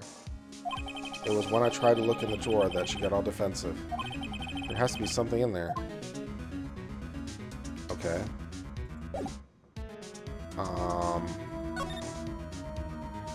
I guess back to my hotel. Good afternoon, sir. Excuse me, you are... Ah, I beg your pardon, sir. I'm the bellboy. Oh, right. I just come up to deliver room service, sir. Do you know whether Miss May might be? Ah, I believe our guest, Miss May, is currently using the facilities. If you have no need of anything, I'll be taking my leave. Please stay as long as you like. Enjoy. Yeah. Wait, no, hey. Why does it seem like every time I come here, I end up embarrassing myself? Wait, now's my chance. I almost forgot. Yeah. Might I ask you to inform Miss May that there is a message for her?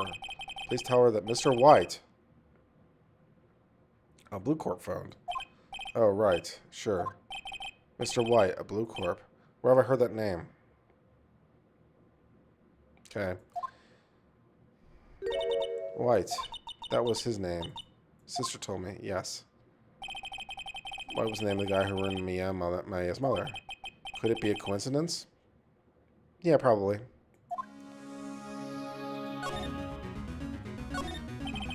Screwdriver sticking out of that half-open drawer. Now's my chance. What do we have here? A wiretap. What would a woman like her be doing with a thing like that? Tapping wires?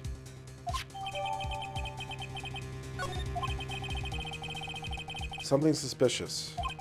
Why would she have something like this in her hotel room?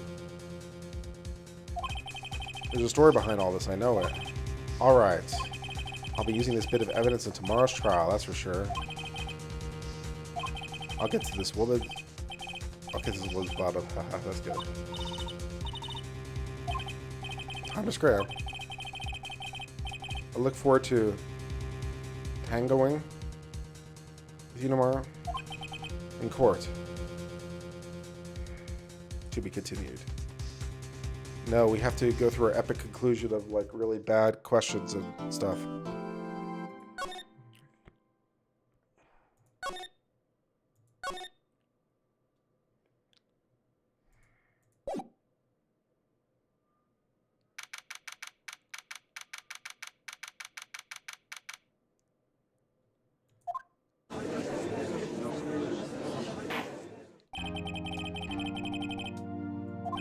Prosecutor's ready. What the hell is he wearing? Defense is ready.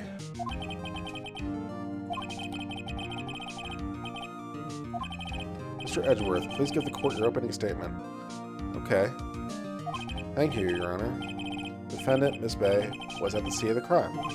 Prosecutor's evidence she committed this murder. We have a witness who saw her do it. Prosecution sees no reason to doubt the facts of this case, Your Honor. Alright. I see. Thank you. Let's begin then. I don't get an opening statement. If we may call our first witness, Your Honor. Prosecution calls the chief officer of the scene, Detective Gumshoe. Okay.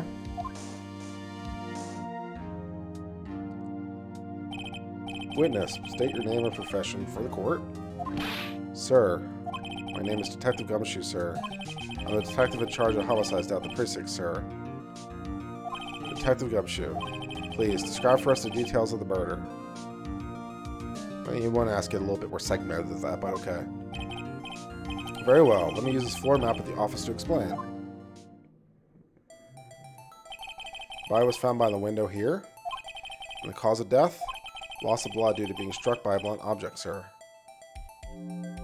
The murder weapon was a statue of the thinker found next to the body, sir. It was heavy enough to be a deadly weapon, even in a girl's hands, sir.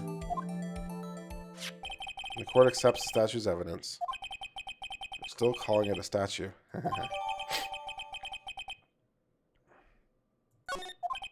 Now, detective. You immediately arrested Miss Bay, who was found at the scene, correct? Leading. Can you tell me why? Yes, sir. I had hard evidence she did, sir.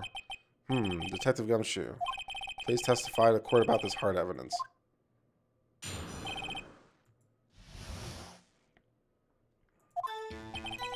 As soon as the phone call came in, I rushed to the scene. There are two people there already. The defendant, Miss Mayfair, and the lawyer, Mr. Phoenix Wright. Immediately arrested Miss Mayfair. Why? We had a witness account describing her. The witness saw Miss Mayfair at the very moment of the murder. Doing what? Well, you should call the witness, but very well. The very moment you say. Very well, Mr. Wright, you may begin your cross-examination. Yes, Your Honor. I couldn't see a single contradiction. Maya just threw something at me. What's this? My sister couldn't find any contradiction in the witness testimony. She would bluff and press the witness on every detail. Yeah, that's not a bad idea, you know? This is a reasonable strategy as a defense lawyer. You know, if you got nothing else, just press them on their evidence and hope for the best. The witness always slips up and says something wrong. Well, not always, but you can always hope. Worked lots of times.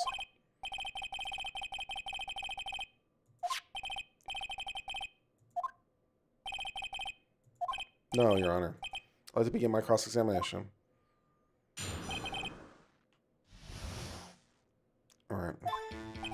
As soon as the phone call came in, I rushed to the scene. There were 2 people there already. Defendant, Miss Manfay, and the lawyer, Mr. Phoenix Wright. Right. I immediately arrested. Yes, you did. I mean, I could quibble with that slightly, but why? Why? We had a witness kept describing her. I'll press him on that. Hold just 1 second. Yeah? If I heard correctly, you said you arrested her because you had hard evidence she did it, correct? Yes, huh? Did I say that? Me? Yes, you did. I heard you say it. You did say it. Exactly what about the suspicious woman in pink claims was hard evidence? What?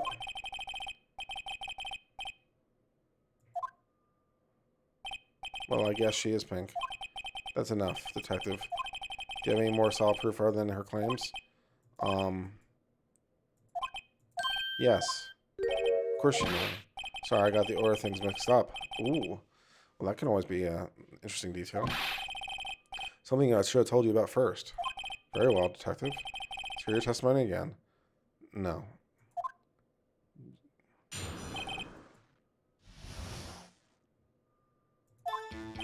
After securing the suspect, I examined the scene of the crime with my own eyes.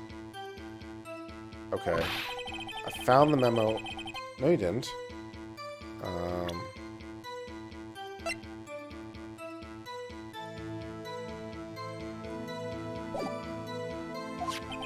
On it, the word Maya was written clearly in blood. Lab results showed that the blood was the victim's. Also, there was blood found on the victim's finger. Before she died, the victim wrote the killer's name.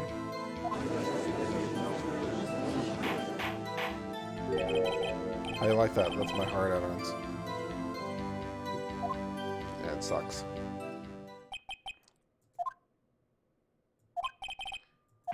Why didn't you testify about this vital piece of evidence the first time? I know. I'm really embarrassed. I forgot about it, Your Honor. Sir. Yeah, this is why lawyers prep their witnesses.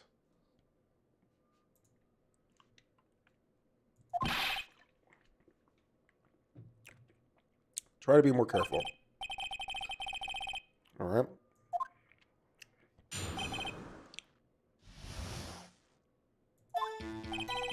After securing the suspect, I examined the scene of crime with my own eyes.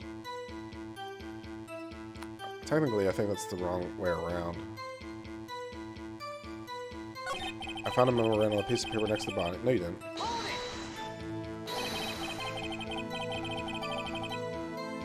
Yeah, that's true. Well, we don't know, but...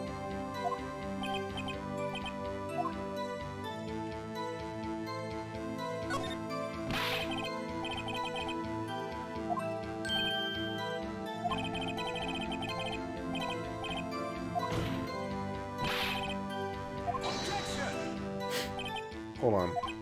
If that's the case, where's your evidence? Yeah, you can't just, like, be that. You have to be a little bit more... Oh, irk. I do, because I guess that was a bit of a tall order for you. Those without evidence shouldn't open their mouths. You know, how do you know I'm a lawyer? Because, I don't know, because I say so? I guess I could show you my bar card, but... Well, detective, tell us what was written on that memo you found. On the word Maya was clearly written in blood. Lab results showed the blood was the victim's. Also, his blood found the victim's finger. Before she died, the victim wrote the killer's name. Really? You want to see my bar card? Hold on.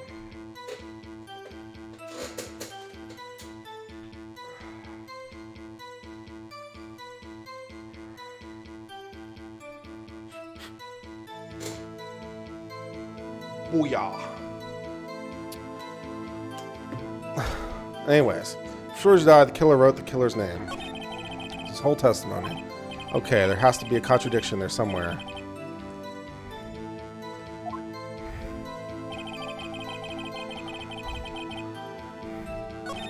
Found a memo written on a piece of paper next to the victim's body. On it, the word Maya was written clearly in blood. Lab tests showed the blood was the victim's. Also, his blood found the victim's finger. Before she died, the victim wrote the killer's name. His whole testimony. There has to be a contradiction there somewhere. Let's find it. I examined the scene of the crime with my own eyes. I found a memo written on a piece of paper next to the victim's body. Technically, you didn't. I gave it to you. Written clearly in blood. It's written the victim's. Also, his blood found on the victim's finger. The victim wrote the killer's name. Oh, okay, precedent on that. I don't have a lawyer badge. They did not give me a lawyer badge. I don't have one of those. I have a bar card. That's what I got.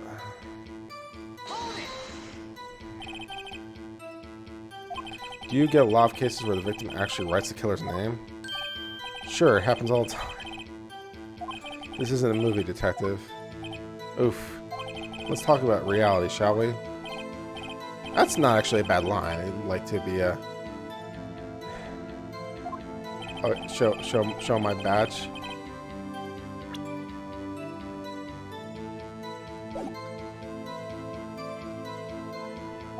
Especially the name of her own sister. Ah, yeah, actually, you got a point, pal. Stop right there. The witness' opinion on the matter is irrelevant. No, it's not.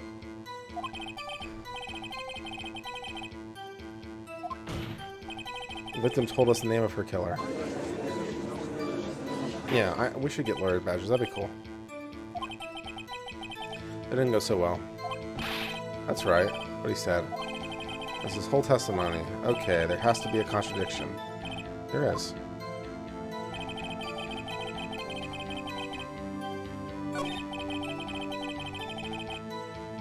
One of the word Maya was written clearly in blood. The blood was with the victim's. Also, his blood found the victim's finger. Before she died, the victim... No, okay, let's see if I have the autopsy result.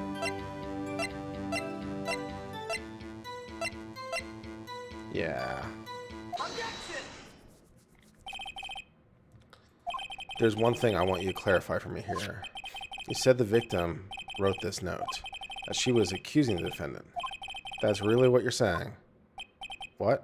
This is one of those lore tricks. Who else could have? You have it backwards, detective. Backwards? The victim is the only person who absolutely could not have written it.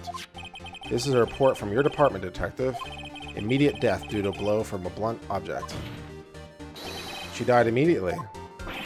But no butting your way out of this one, detective. Order. Fence has a point. Yes, a pretty good one. Someone who died immediately wouldn't have had the time to write anything down. Deep. Mr. Wright, I beg your pardon, but where exactly did you obtain that autopsy report? I don't have to tell you that. All you have to know is whether it's authentic, and he can testify to authenticity. When? Day of the murder? Was it day of the murder or day after the murder? Well, it couldn't be day of the murder, right? Day after the murder? It was day after the murder.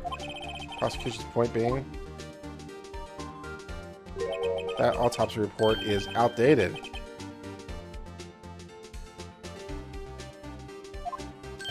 What? A second autopsy was performed yesterday at my request. Death was almost immediate due to blow from a blunt object, but there is a possibility the victim lived for several minutes after the blow. I received these results this morning. This is the kind of thing you have to disclose. Your Honor, it's quite easy to imagine the victim did have time to write Maya. That's all. Well, you know, having been concussed or whatever, she probably wouldn't have been conscious. Yeah, in the US we call that a Brady violation. Damn it, you Edgeworth. I should have known you'd have something up your sleeve. Why, Mr. Wright? You look shocked. Something you want to say? You're sham, yeah. I've heard there's nothing you won't do to get your verdict. What reason could you possibly have to request a second autopsy? That's a good question, too. Mr. Wright, the defense will refrain from personal attacks. It's not really a personal attack. No matter, Your Honor. Mr. Wright, say what you will. The evidence of this report is undeniable. Apparently it is by the first report. Your Honor, I submit this report to the court. Understood. You can't. The coroner would have to.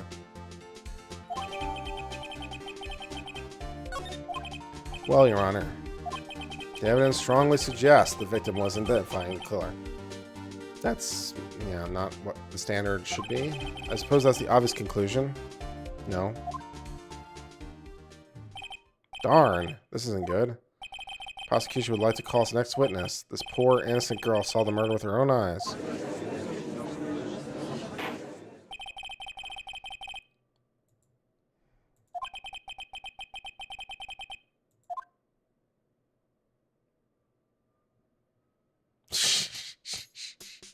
She looks ridiculous.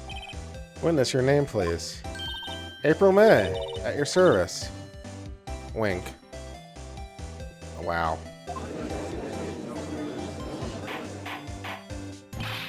Order. An introduction should not require any reaction from the crowd. The witness will refrain from wanton winking. Ah, yes, Your Honor. She's already captured the heart of every man in this courtroom. Tell us, where were you on the night of September the 5th, when the murder occurred? That is a perfectly reasonable question for a direct. Thank you for asking something. Gee, I was, in my hotel room. Tee-hee. Good. I checked in right after lunch. And this hotel is directly across from the Fay and Company law office? That's right, big boy. I want to die. Please testify to the court about what you saw.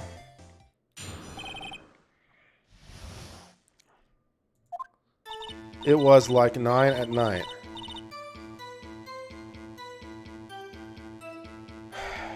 I looked out the window, and then, I saw one with long hair being attacked. The one attacking her was the mousy girl sitting at the finish chair. Then the woman, dodged to one side and ran away. But that girl, she caught up to her and she hit her. Then the one with the long hair, she kind of slumped. The end. That's all I saw. Every little bitsy witsy. Can we just take her outside and kill her for no particular reason? Well, Your Honor, I see. It's a remarkably solid testimony. No, it's really not. I don't see a need to trouble the witness any... Your Honor, yes, Mr. Wright. What about my cross-examination? I thought the witness's testimony just now was quite firm. I hate you. Mr. Wright, I understand you were misunderstood, were you not? You must know her techniques well. Cowardly way of finding tiny faults in perfectly good testimonies. That's my job, you asshole. Hey, how dare you? Well, Mr. Wright, would you cross-examine the witness? Yes. I can gladly proceed. Thank God. She has to have a weakness. Yeah, she's an idiot.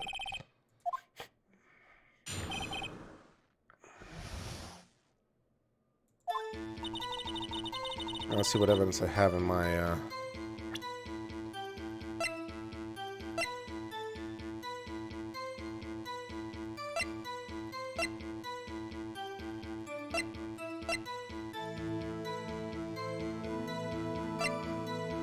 wonder if I can present the wiretap now.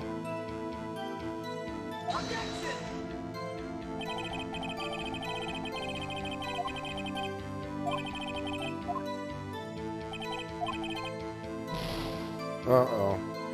I lost credibility.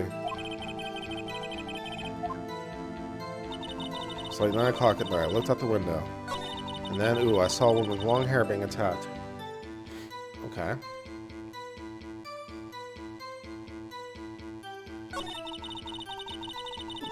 I say, why'd you look out the window? Huh? Why? Like, why what? Why'd you look out the window? Were you expecting to see something? Oh, yeah, well, see, because my camera's blocking it. Ooh, well, gee. What? That's it? She can't get out of this question that easily. I sort of, you know... I had a feeling. Well, I have a feeling she's trying to avoid the question. Maybe I should press a little harder. Yeah, go for it. Let's see how far I can run with this. She must have had a reason to look at the window at this time of night. Ooh. Mr. Wright, I will not have you badgering my witness. I'm not badgering, but it is asked and answered.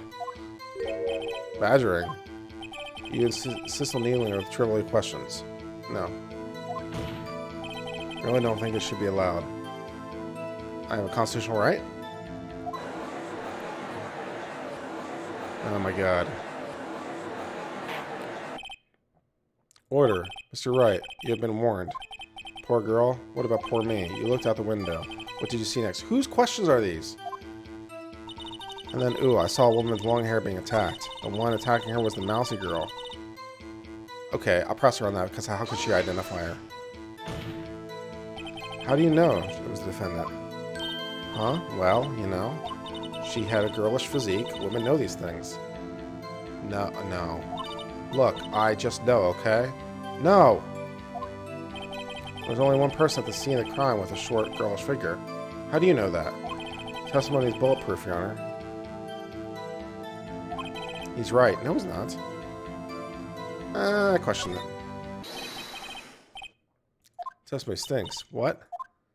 Miss May, I'm willing to bet that... You saw nothing, or are you lying?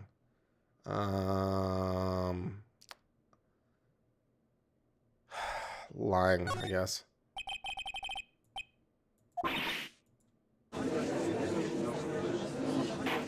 Mr. Wright, what was the meaning of this?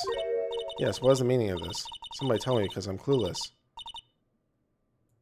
Okay. If you had really witnessed my client, May Fay, you would have noticed her clothes before noticing her physique. Why? No one wears clothes like this on a daily basis, except her. I don't know the files, but okay. I'm no expert on fashion, but her hairdo looks far from normal to me. However, the witness's testimony mentions neither of these things. It's weak sauce, baby. Testimony is bogus. But, still, we don't know if she was dressed that way the night of the murder. Yes, we do. She was arrested immediately. She was, Your Honor. I saw her. And so did Detective Gumshoe. What do you say to that, Miss May? Rawr, what are you trying to say, you mean lawyer? I saw what I saw. I just didn't think all the trifling of details were necessary. They're a little necessary in a murder trial. The court would like to remind you, please omit nothing in your testimony. I'm sorry, Your Honor. I'll be a good girl. Your testimony again, if you would. Damn, I almost had her. I like how they're just giving her infinite opportunities to revise and revise her testimony, and no one seems to care about this. Is it what they do in Japan? I did see everything. I did. The victim, the woman, dodged the first attack and ran off to the right. Then the girl in the hippie clothes ran after her, and she hit her with that weapon. I saw it. I did. That clock. Uh-oh. Da-da-da. Thinker, I think. How does she know that? Yes, it does startle me because it's way too accurate. I only wish she had been so detailed from the beginning. Please begin the cross-examination.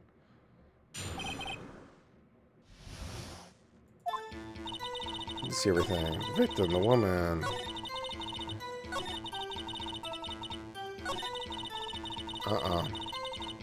Press it. A clock. Yes, it did. Well, don't look so sour, Mr. Lawyer. You can't win them all. No, but I have a feeling I'm onto something now.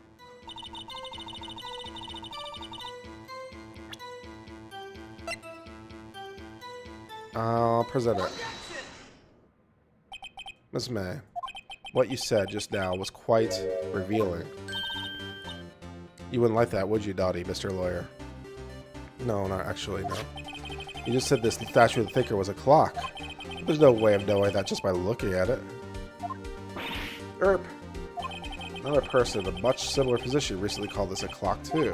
He was found guilty of murder. That is so irrelevant and it's prejudicial.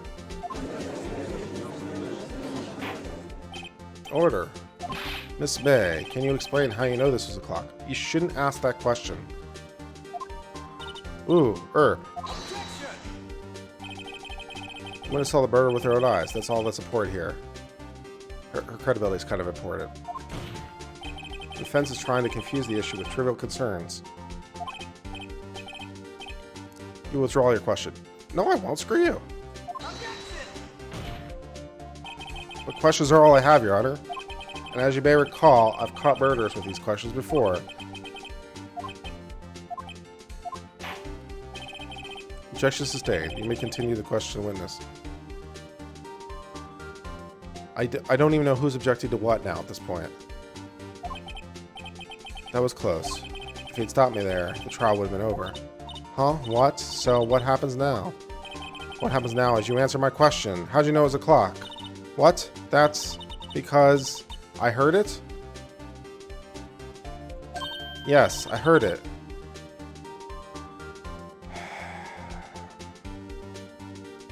Okay, so we're doing this again. We're doing the exact same plot twice. So you've been to law offices? No, I didn't say that. Why would I go in there? Heard it from my hotel room. Uh-huh. The law office is a fan company where the murder took place. It's very close to the hotel. She could easily have heard the clock. You're an idiot. Mr. Wright, are you satisfied? No, Your Honor. I'm not satisfied because she couldn't have heard it. And it couldn't have rung, too, because it didn't have its guts, but yeah. There's no way you could have heard a clock go off in the building next door. Yeah. You have proof that she could not? Yeah? Common sense?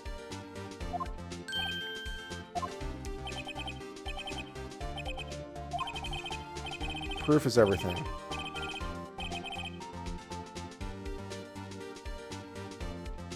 I hate this guy.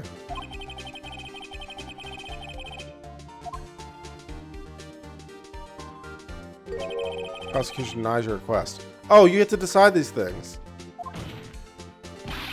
What? On what grounds? This is a trivial matter with no direct bearing on the case. Is everyone in this game an idiot?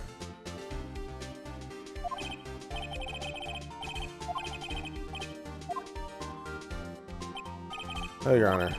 I can't give up. Because it couldn't have rung. Members of the court. It is inconceivable the clock in question rang. It's empty. It's broken. The batteries are dead. It's empty. That clock is missing its clockwork. How could you possibly just take a look right now? Oh, see anything interesting, Your Honor? It's as defense says. This clock is missing its clockwork. Dun dun dun. It's quite empty. Mr. Wright, would you care to explain to the court the meaning of this? Really? I have to explain this? It's as you can see. The clock was empty. It couldn't have rung. Therefore, this witness is a big fat liar. Fat. Well, Miss May. Tisk tisk. Quite a show you put on for us, Mr. Wright. He knew the clock was empty, somehow. He knew. Well, if he's half decent, he should. I'm afraid you've forgotten one thing, however. Indeed, the clock is empty. As you say, it can't ring. However, we must ask, when was the clockwork removed? If it was after the witness heard the clock, there's no contradiction. It's impossible. That's true. It's a possibility. The clock might have been emptied after she heard it. And that's exactly what happened, Your Honor. No. Can you prove it when the clock works? Yes, I can, because it's on the audio that I have taped. Although I really shouldn't need it. I really shouldn't need it. It wasn't you who told me proof is everything? Well, I was listening. And now I'll show you the proof you like so much. The evidence that proves that when the clockwork was removed is the phone.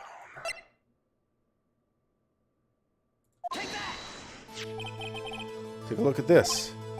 That's a very cute... Ooh, you have a girly phone.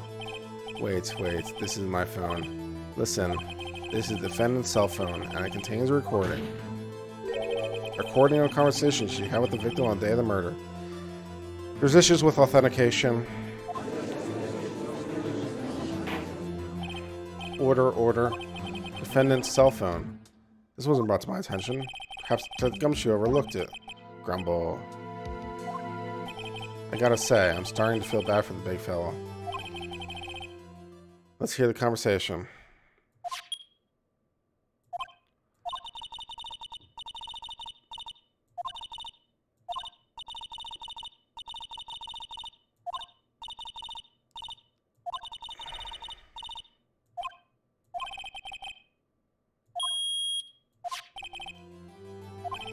I think this makes it clear clockwork was already gone by the time this was recorded, which was well before the witness even arrived at her hotel. Yeah. Oh. Well, Miss May, would you care to explain? Really? Once again, you should stop asking this question. It's the question too many.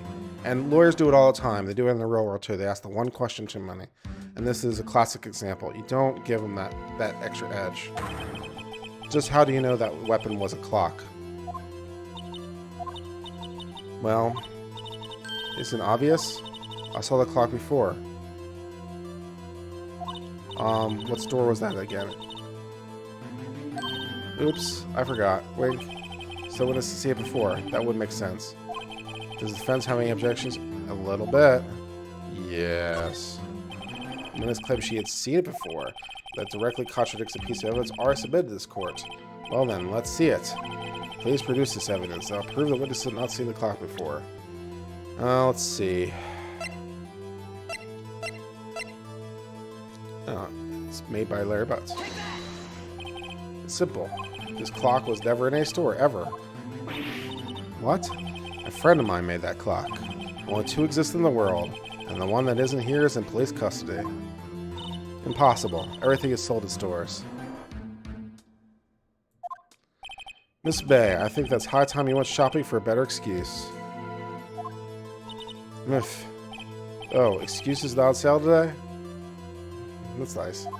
Oof. Ooh, oh ho.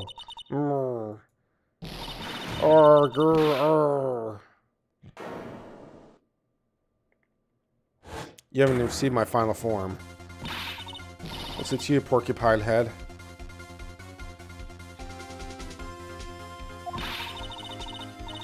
Super Clock does it better, okay? She did it, and she should die for it. Die! Whoa, let's not get ahead of ourselves. This is court of law, and the witness will remain calm.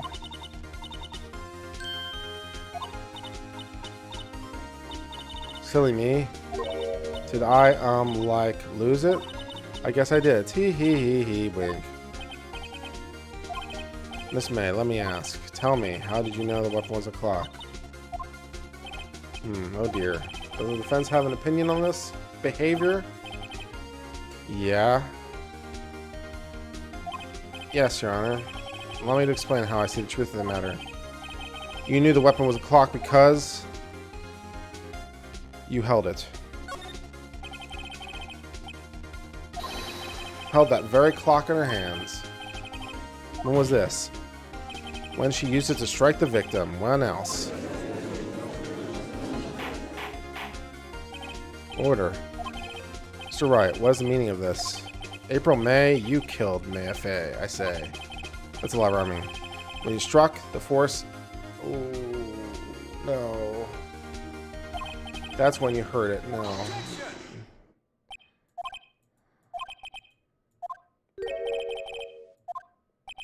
It was you who just proved the thinker was empty. Oh, yeah. Once more, the witness has a rock-solid alibi. Miss May, perhaps you could explain the poor misguided Mr. Wright in the hotel at the time of the murder. She can't prove it. She did it. It would be my pleasure. No way. Yes way, Mr. Lawyer. Tee-hee. Didn't the murder take place at 9? Gee, that's the exact time I ordered some room service from the hotel bellboy. Incidentally, the bellboy corroborates the witness's story. That's not incidentally. You get to cross-examine that. Ergo, she was not at the crime scene. Rock solid. Well, she doesn't have to be in the hotel room to order room service, right? Mr. Wright, just made a serious accusation against a perfectly innocent woman. Okay.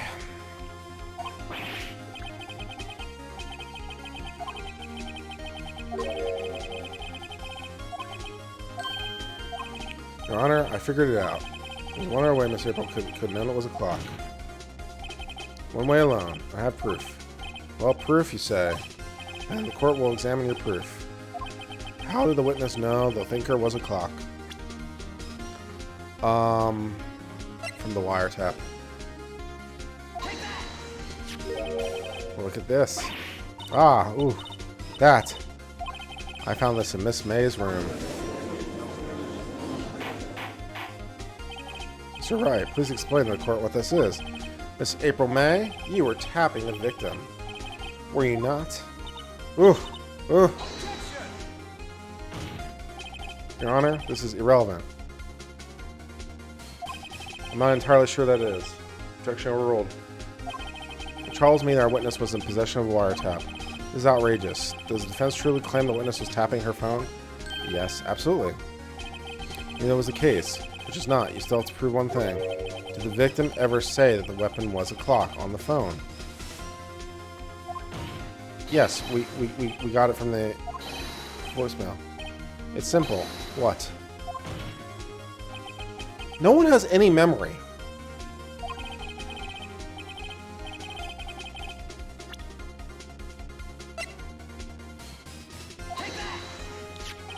I present defense cell phone. Yes, we've seen that. Listen to once more.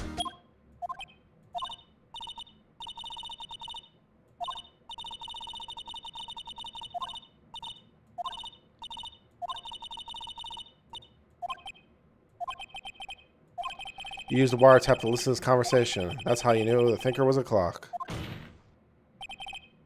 Am I wrong?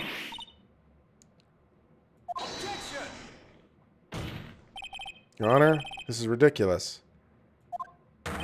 Your Honor, look at the witness's face. Does she seem amused to you? The defense demands an answer.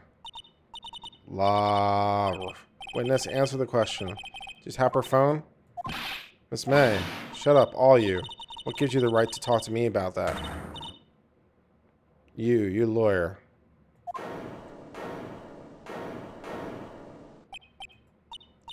It's not fair, all of you ganging up on me like that. Oh, I'm so the bad girl. Is that it? Is that it? Yeah. Wow. Now to deal the final blow. Why the wiretap? Or you did it, didn't you? Why the wiretap? Yeah, I'll say why the wiretap.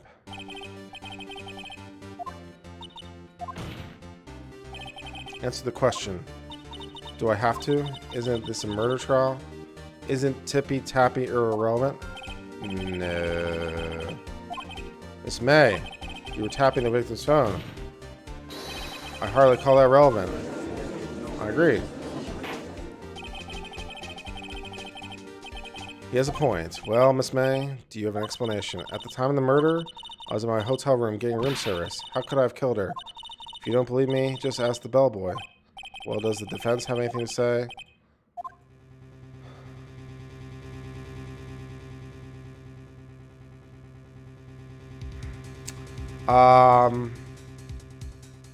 Let's continue examining her for a moment. Right, on with the cross-examination.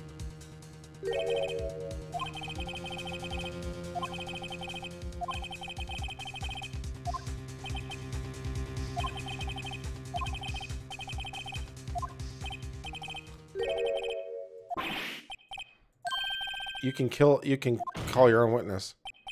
Wait, Your Honor. Yes, Mr. Wright.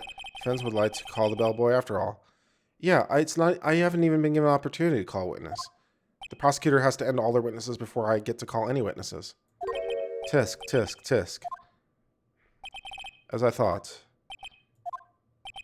May I remind you, dear Mr. Wright, should you question the bellboy, Miss April May's alibi proves to be solid, then by default, your client, Miss Mayfield, will be pronounced guilty. Is that really how it works in Japan? Are you prepared to accept my condition? No, screw you. I'm on to ask questions. Edgeworth, he's got me backed into a corner. But I don't see any other way to take this. I accept. Court calls the hotel bellboy.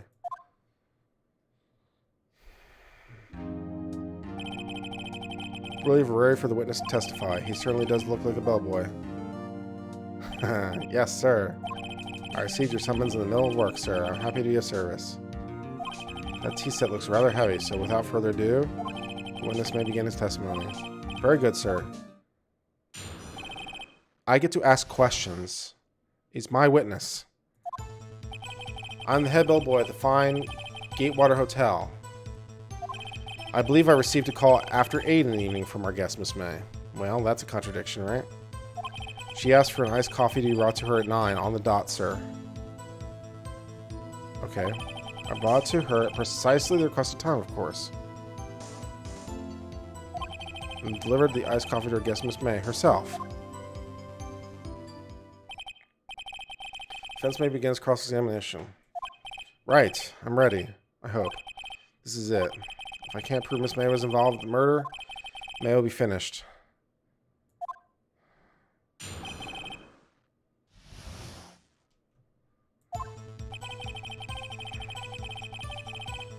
Nothing to press him on there. I believe I received a call after 8 in the evening from our guest. I'll press him on it. Are you sure it was Miss May on the phone? Reasonable. Absolutely, sir. How can you be so certain? Reasonable question. I checked Miss May in personally, sir. The bellboy did? Not only did I see her in all of her stunning radiance, but I also heard her voice. And then I saw them. And I am... Point being, I remember her quite well, sir. Yes, what then? She asked for an iced coffee to be brought to her at 9 o'clock on the dot.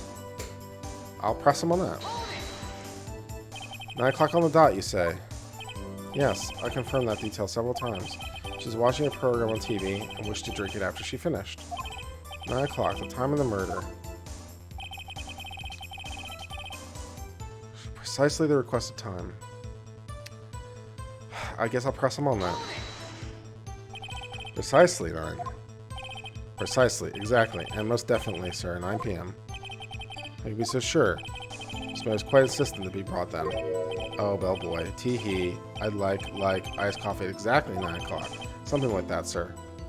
Therefore, I knocked on the door at the crack of 9, sir. Why should she be so particular? Because she's trying to set up an alibi. That's exactly why. I delivered the iced coffee to her guest herself.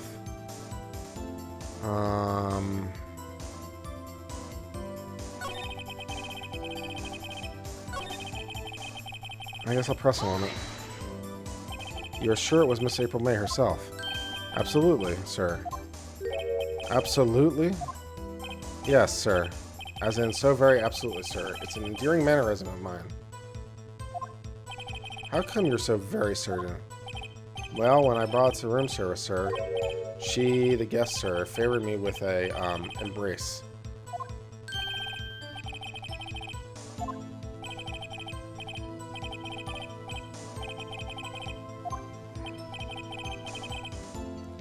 She did it to establish her alibi. She wants him to remember her. That's exactly why she did it. She wanted it at a precise time, and she kissed him on the cheek to make sure that he remembered. It's all about the alibi. I believe perhaps she was momentarily swayed by my prim demeanor, sir. As a moment I shall never ever forget, sir. Sounds pretty fishy to me. It does to me too. I think Miss May was up to something and wanted the bellboy to remember her. Me too. It's no good. There's nothing there. Is that it? Tisk tisk. Finally, you understand. This bellboy has absolutely no reason to lie. Now, if you have any decency, you will end this rather tedious cross-examination here. It was a bit tedious. Witness may leave the stand. Protest. Wait. Please wait. Yes? Does the defense have something to add? One last question. Your Honor, I must object. This charade of justice has gone long enough. Now, Mr. Edgeworth. All right, Mr. Wright. I'll give you one more question. That's all. Okay. This is really it now. This is my last chance. What do I ask him about?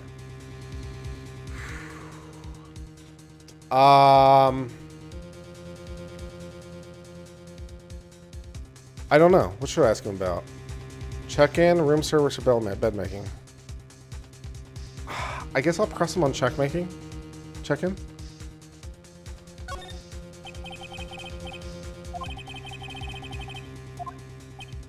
Alright, very well, sir. My first thought was she was a beautiful, beautiful person. Just my type of girl, so it was a disappointment, really. I see. Excuse me, what exactly was a disappointment?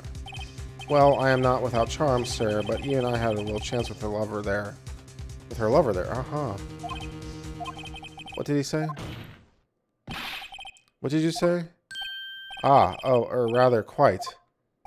Bellboy, tell us the truth now. Did Miss May check in with another person? I object. That was objectionable. Oh, that's good objection. Objection overruled. The witness will answer. Or yes, I see. Why did you not mention this in your testimony? That's a bad question. You didn't ask. Nice try. That's the sort of thing you're normally supposed to mention. Ah yes, quite. Indeed. It was the good barrister there, Mr. Edgeworth, who...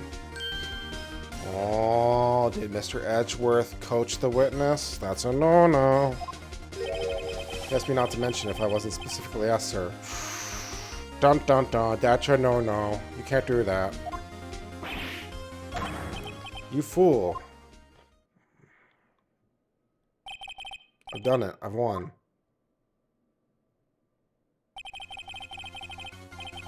She checked into a twin room with a man, correct? Yes, sir. Then when you brought them the room service, you didn't see that man in the room. That's right, sir. Your Honor, we have just learned of another person who may be involved with the murder. In light of this new fact, I hold that it's impossible to judge the defendant. Wouldn't you agree, Mr. Edgeworth? And who, Mr. Wright? Who is this other person? Simple. It was the man with Mr. May.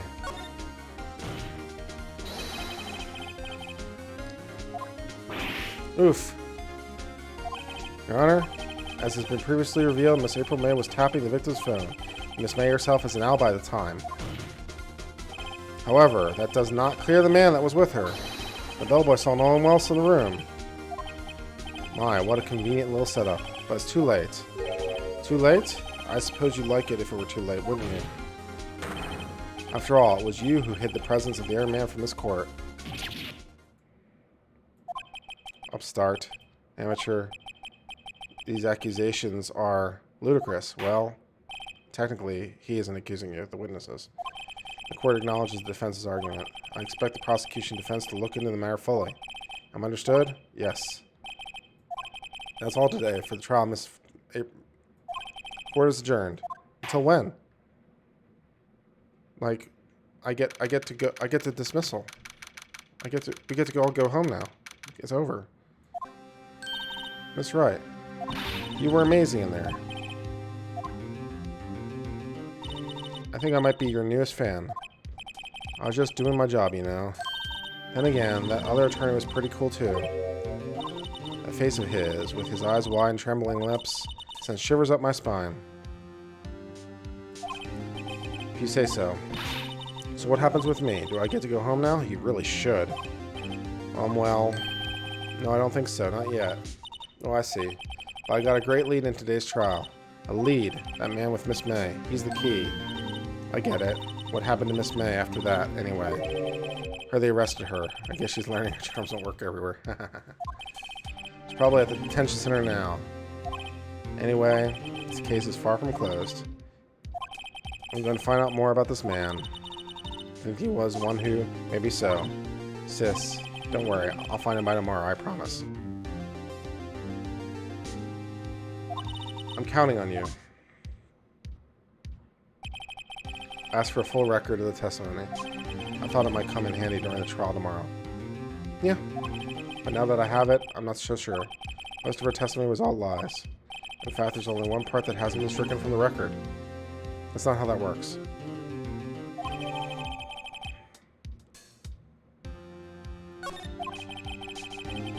I don't know how much this good will do me now. Anyway, time to hit the pavement and do some investigating. House is my problem.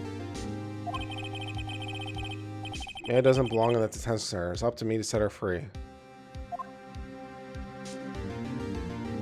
To be continued. Well, that is a lot of silliness.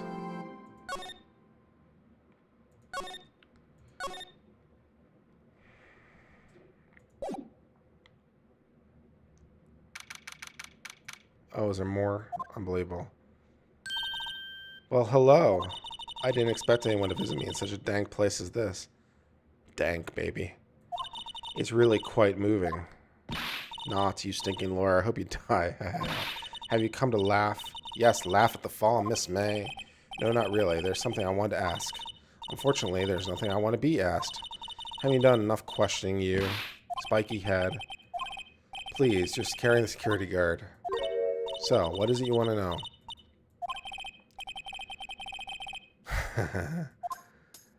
Alright. I guess I'll talk.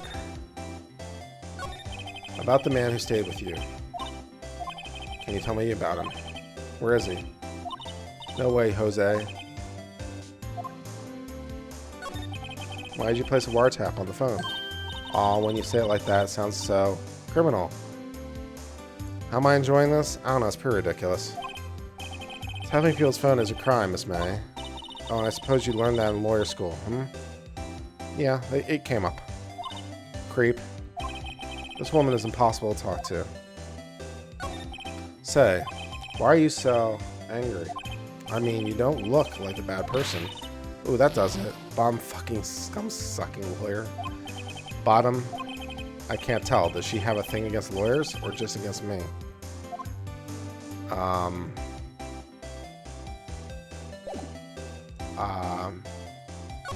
Can I present? Let's see. I'll present this. See if that helps. Hey, guess what? Actually, I really hate your guts. So get lost because I'm not cooperating. Thanks, I noticed. I'll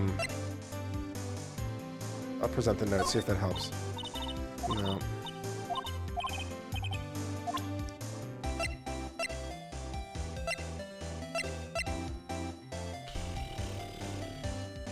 Okay,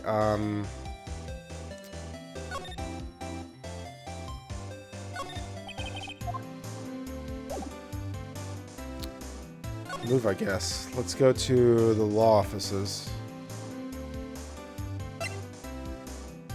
Because we all know it's the lawyer. Huh, the painting is gone. Maybe he's avoiding me for some reason. Examine. Wait a second. Wasn't there a giant painting here? There was. Yeah, it was a painting of fisherman, I guess we're saying. Wasn't it? It was a very memorable painting. What's this? Old photos? There are two lying here. DL6 incident, Exhibit A, Exhibit B. Let's take a look at these. Okay.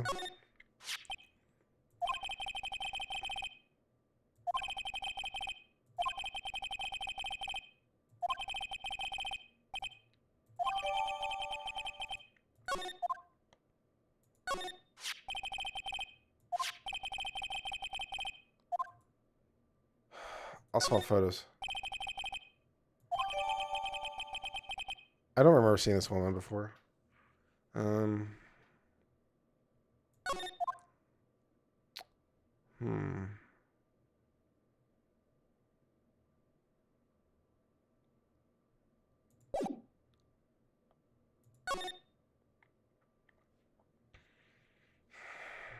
guess we'll go to the hotel.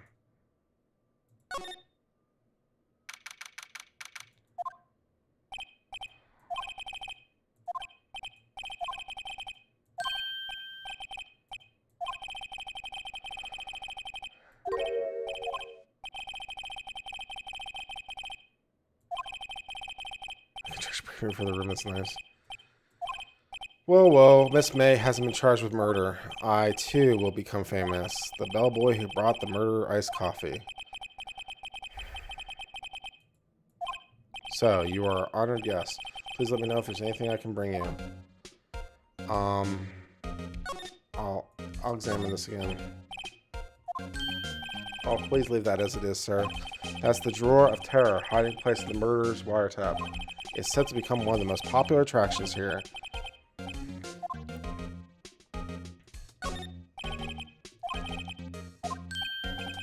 Beg your pardon, sir, but if you could please refrain from touching those. It's part of the decor. I call it the last drink before the murder. Okay. Alright, I guess we'll talk to you some. About Miss May. She'd do it, I said. Do what? I want to ask you about the man.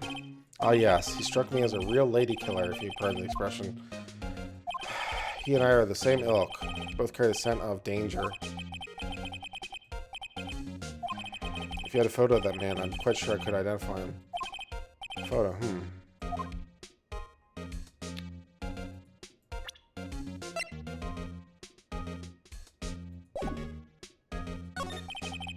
Can you tell me about this hotel? Absolutely, and on that subject, I have an excellent idea, sir. Currently, the hotel is known as the Gatewater. I propose that we add a subtitle. The Gatewater Hotel, Murder Manor. Well, what do you think? Sounds great. I want to present him the folder. I guess I can't do that.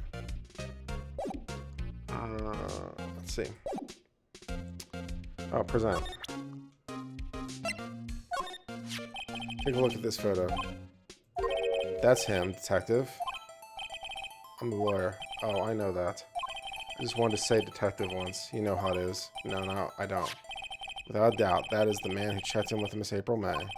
How about I write an affidavit swearing that that's him? Okay. An affidavit? Sure.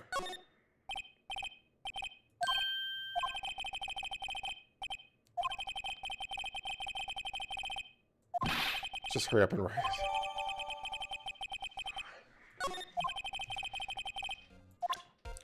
Alright, so we have an affidavit. Okay, so I guess I can go back and challenge May with this photograph.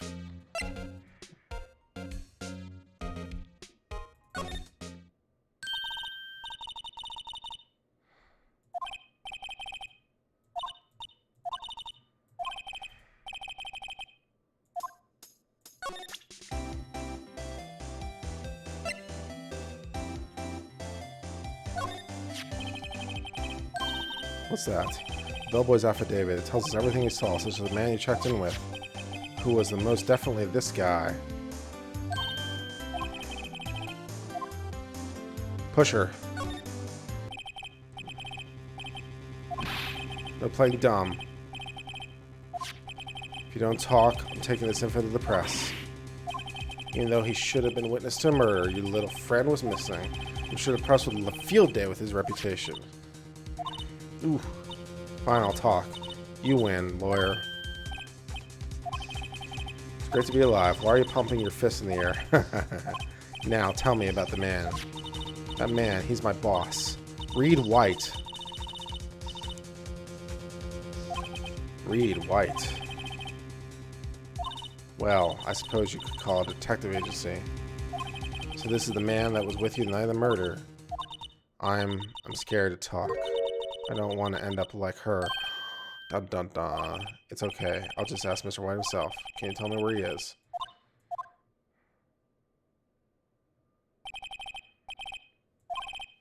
Finally, a lead on this guy.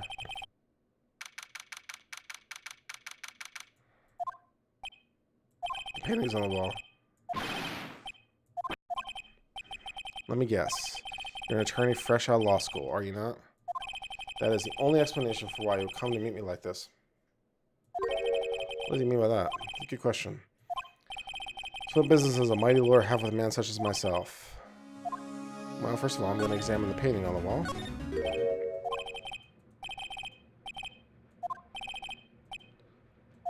That right there is a bona fide original, worth $5 million for sure.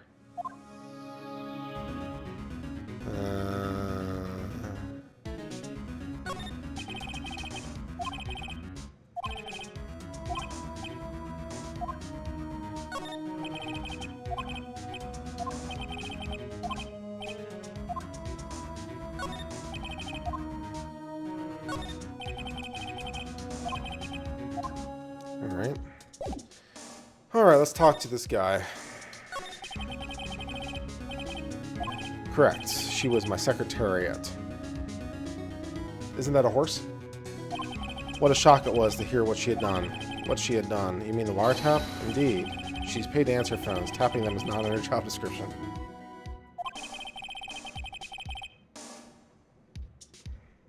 She does gather information for us part of duties.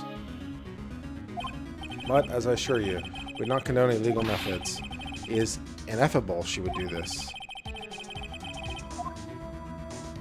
Night of the murder. On the night of the murder, were you in April May's hotel room? Who can say? I seldom pay attention to mundane details.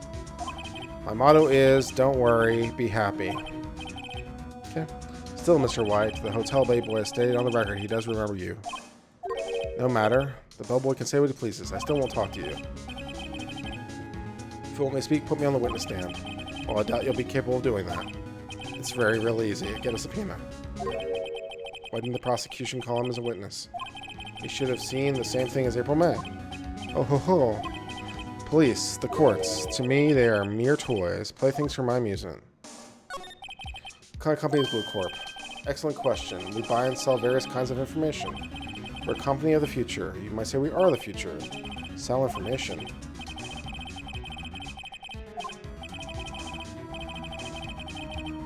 Blue Corp was named after the color blue. I read white of Blue Corp. Okay, well, that's pretty explicit. And why, you ask? Because I like the color blue, of course. Fantastic blue ballistic? Okay. There's something that's been bothering me. Yes? What might that be? That big painting on the wall. I've seen it before. You know, I've actually seen that. Oh? Just yesterday, actually. Your point being? My point is simple. My question is simple. Why is that painting hanging on your wall? Mr. Wrong, was it? Right. It appears you do not fully grasp your position. Ask again, who are you? A lawyer? No, my feeble friend. A mere lawyer. Worth nothing. Zilch, zippo, nada. Just like that sorry excuse for an attorney, Greuterberger.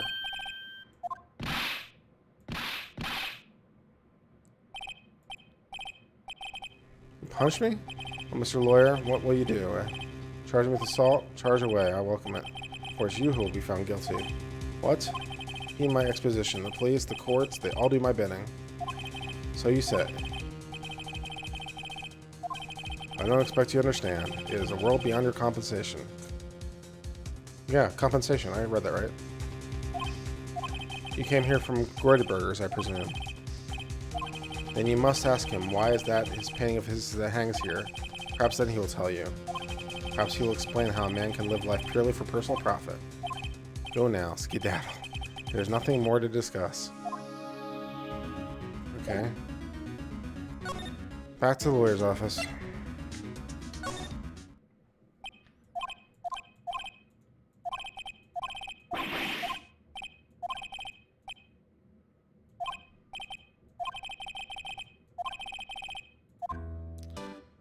Alright, let's talk.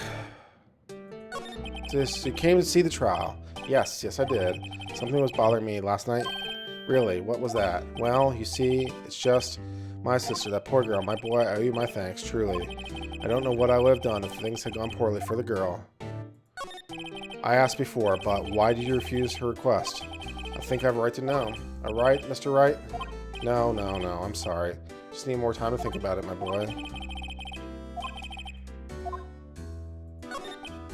So I paid Blue Corp a visit. Oh, I see. Mr. Grossberg, I have to admit, something has been bothering me. Oh, what is that? You see, it's just that big painting. Mr. Grossberg, sir, there was a giant painting hanging right there on the other day. The one you said you had no intention of parting with. Well, I saw it today. It was at the CEO's office at Blue Corp. So, you noticed. I suppose I should have guessed you would. It's a large painting. I know you and Mr. Ware are connected somehow. Connected, you say. Yes, and I know what it is. He's blackmailing you. Or he's giving you information. He's blackmailing you or your lovers. Let's say he's blackmailing. Something on you, doesn't he? Blackmail? I think that painting is fairly gaudy proof. Very well. This may be a chance I'm waiting for. It's time to get this off my chest. After all, you were Maya's understudy. Perhaps it was fate.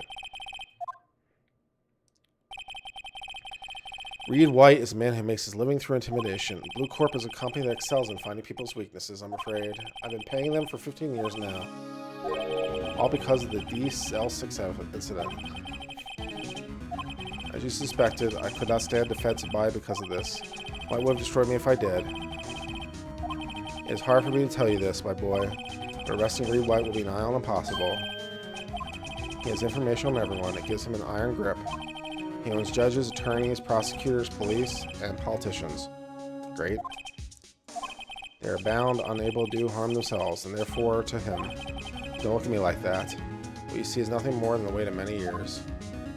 Well, it's better tell me about the incident. The L6 is nothing more than a sorting code the police gave the case. It was 15 years ago. I received a request from a medium. Her name was Misty Fay. Indeed, she was Maya's mother. She had been investigating a murder at the bequest of the police, and she failed. As a result, the police called her a fraud. I did all I could for her, and in the end, cleared her of wrongdoing. A murder case, however, remains unsolved to this day. That case is the L6 incident. But why were you blackmailed? The DL6 incident was top secret at the time. It made sense. The police didn't want people to know they were using a medium. They couldn't let people know. One person found out. I told him. He offered me riches. Because I talked, the police were mocked far and wide. In secret, they began looking for the one that sold him out. Of course, White heard about it, and he came to me. Only this time, the offer was blackmail. White controls the law of this country as he sees fit. Yet if you would still challenge him, have a close look at Mia's office. She followed his every move for years. She may have recorded something of what she found. Alright, back to his office, I guess. It's funny looking at this room. Hard to imagine murder took place here. There'd be clues. Maybe I should have another look. Alright.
Tire White suspicious.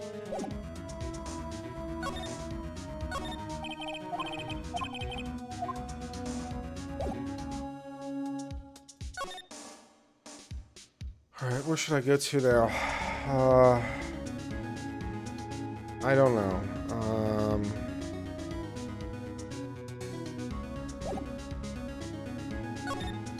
Give it the detention center, I guess. Alright, move to Blue Corp.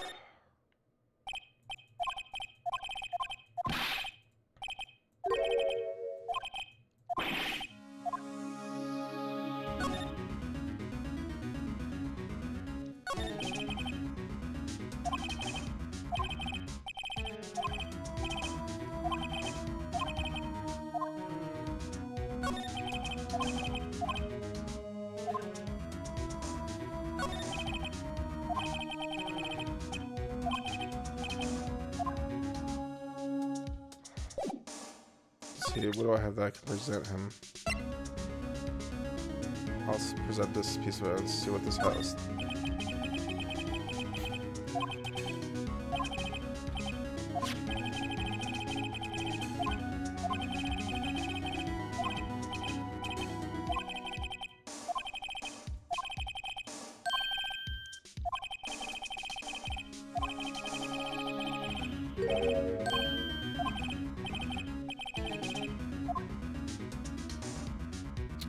You bribed him, you spied on him, you blackmailed him.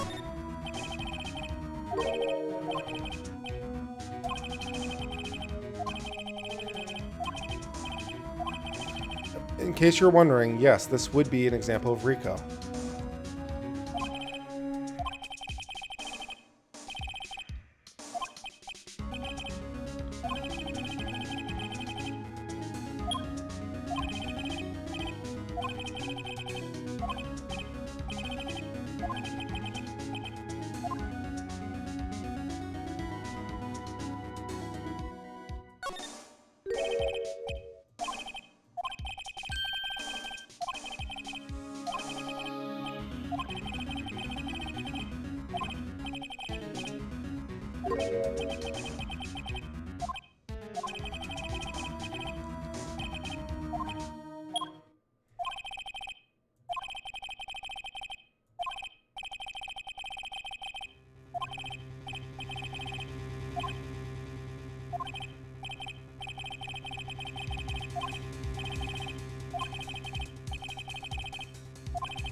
All right, I guess we're going pro se, baby.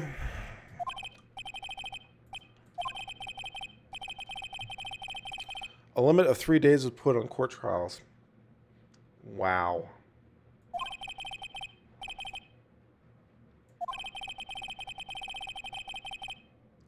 I mean, day-long trials are shorter than that are not like unheard of, but yeah, 3 days is not like a lot.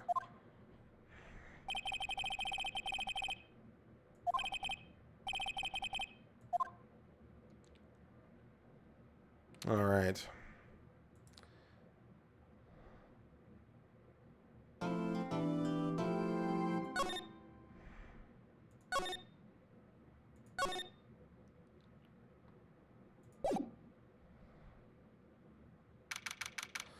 All right, my friends, I am going to cut it off here because I am very, very tired. But we will continue the rest of the Ace Attorney Phoenix Wright saga probably tomorrow, and we'll see where it goes from there. So I hope you, hopefully, you enjoyed this a little bit. It's been a nice diversion, and we'll see where we go from there. Until all my friends, wish you well. Till later. Bye.